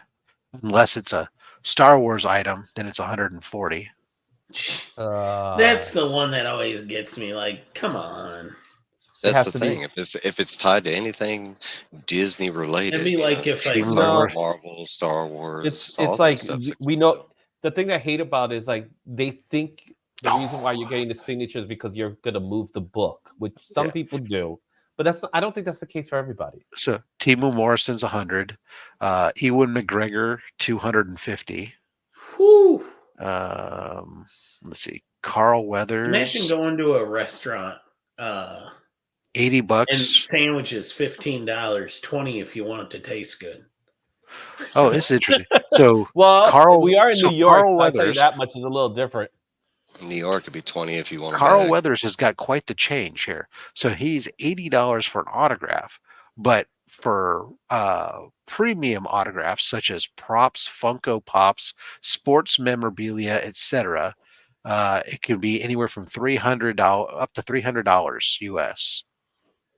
So Star a boxing Wars. glove is $300. Yeah, Star Wars and Creed related stuff. Let's see. Who else we want to see? Emily Swallow. I love her name. $55. She's only done one thing. Mary McDonnell from Battlestar Galactica. $60. Ooh, Dennis Lawson. Who do you think actually comes up with these prices? Do you think it's their agents that Yes. come up with the prices? Yeah. So depending on the agent you have is how you get your price. Daniel Logan, the other Boba Fett, $60. Besides, I think the expos that we all get, like, fan expos, I think that's a little different. I want to say that's done by, Vivian like, Lyra Blair, $50. She's the yeah, Princess Leia from the show. the little girl. Yeah, little girl, Princess Leia. She was cute. How much she's asking for? $50. It's not too bad. Yeah. Sean Gunn, 45. Sean Gunn is surprisingly for cheap. Sean Gunn. Yeah. See, that's where I'd go. I'd go to these, Because $40 is probably the same price you would get for like a comic book creator. Yeah. You get the whole cast of Charmed will be there too. Well, I should say not the whole cast because it's Isn't this girl it's sick? Holly Marie Combs and Rose McGowan.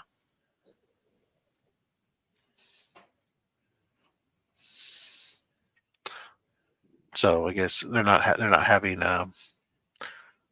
what's her name from Who's the Boss and stuff. Alyssa Milano. Thank you. I don't know why I was drawing a blank. I can't forget Alyssa. She was one of my crushes.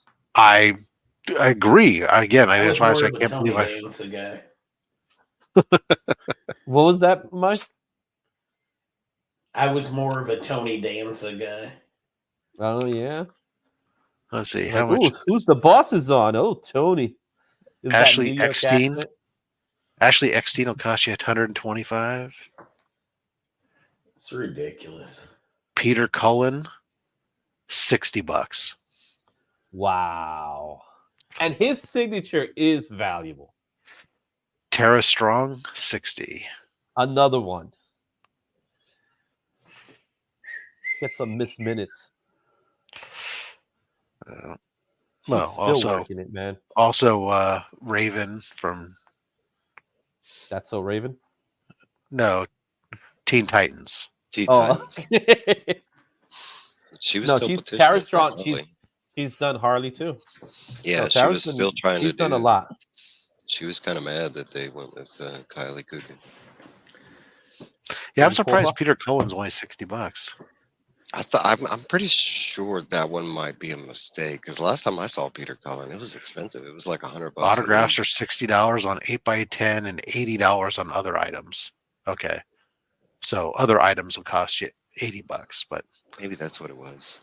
he's only going to be there Saturday, Sunday. So 'Cause it was like his voice, and I always forget the guy that does Megatron, but they Frank were at a Welker. con. Peter Weller. Yeah. They were over here, and I think for like the double Frank sign, Welker. it was like 200.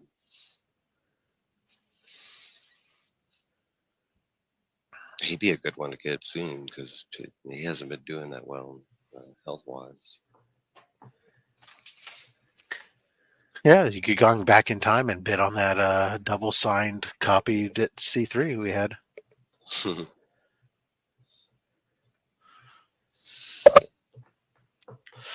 Yeah, so there's a lot of actors and stuff that are going to be there. Of course, obviously most of them Saturday, Sunday. Friday's got some line, but again, none of them I pay money for. And Fridays it starts what at 5 or 4? 4 p.m. Yeah.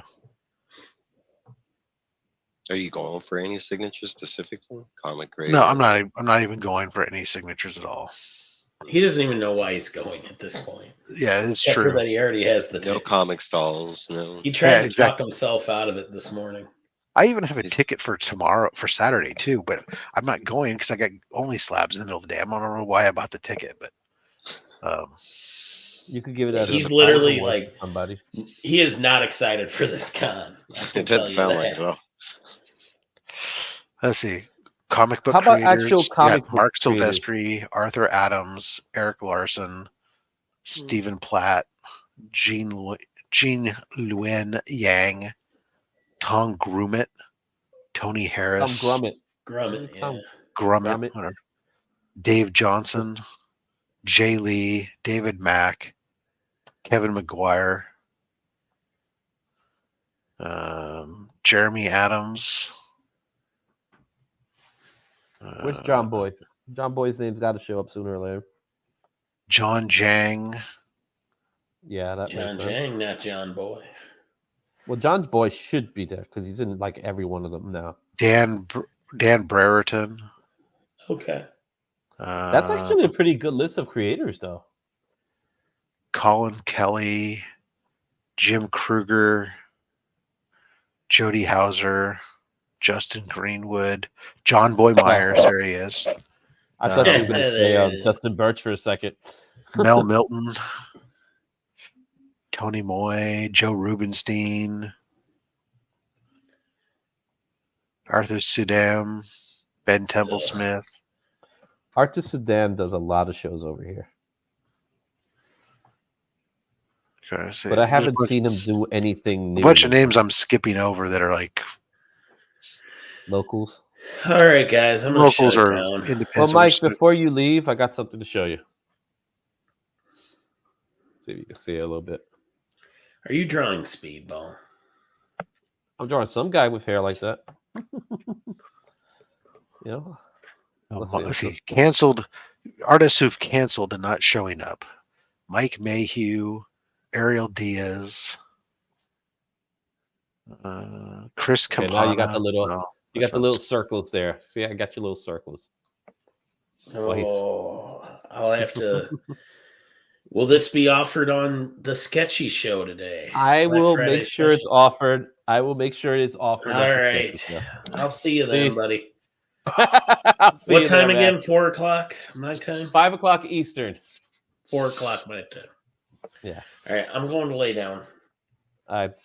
Later, fellas. Right. Rob, see you, thanks. Thank you for coming on and joining me this morning. Always a pleasure to hang out with you, Mr. Fat Steak. It's glad to see that somebody could be here for a show. Well, I'm sorry.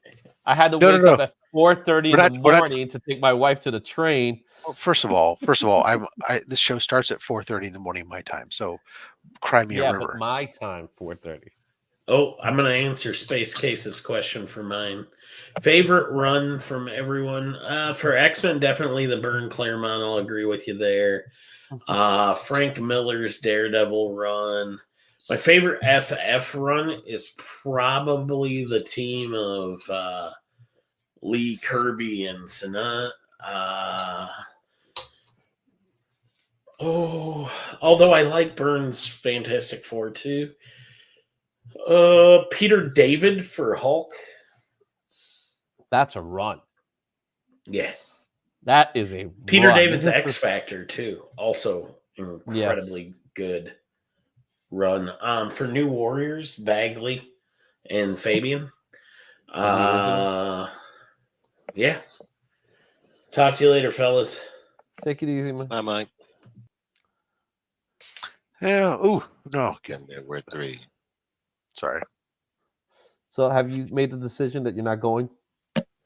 Oh no, I'm going because I paid for the ticket and I reserved a car to come pick me up. Oh, fancy. Reserve a car.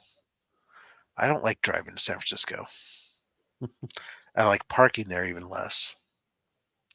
Come to New York, you'll see how that's like.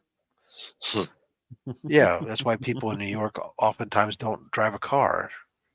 We don't need to. So, anyways, yeah, I think Mark's not here. I've carried this show for 3 hours here. I think it's happy Everyone had a great Thanksgiving, I hope. And yeah, make sure you check out Izzy's show later today. Yeah, it's gonna be fun. Coming up today, tomorrow, the next day. Just reviews, same shit. So yeah, go check out Mike's reviews. See you at Only Slabs tomorrow. There you go. I do have a special on Sunday dropping. I'll have a CGC unboxing, high value CGC unboxing. So there you go. Let's finish this one. There you go. That. Don't forget, guys, join the Legion down below. Yes. Yeah, there you are. That's it. That's all I got. Nothing else. So go home already.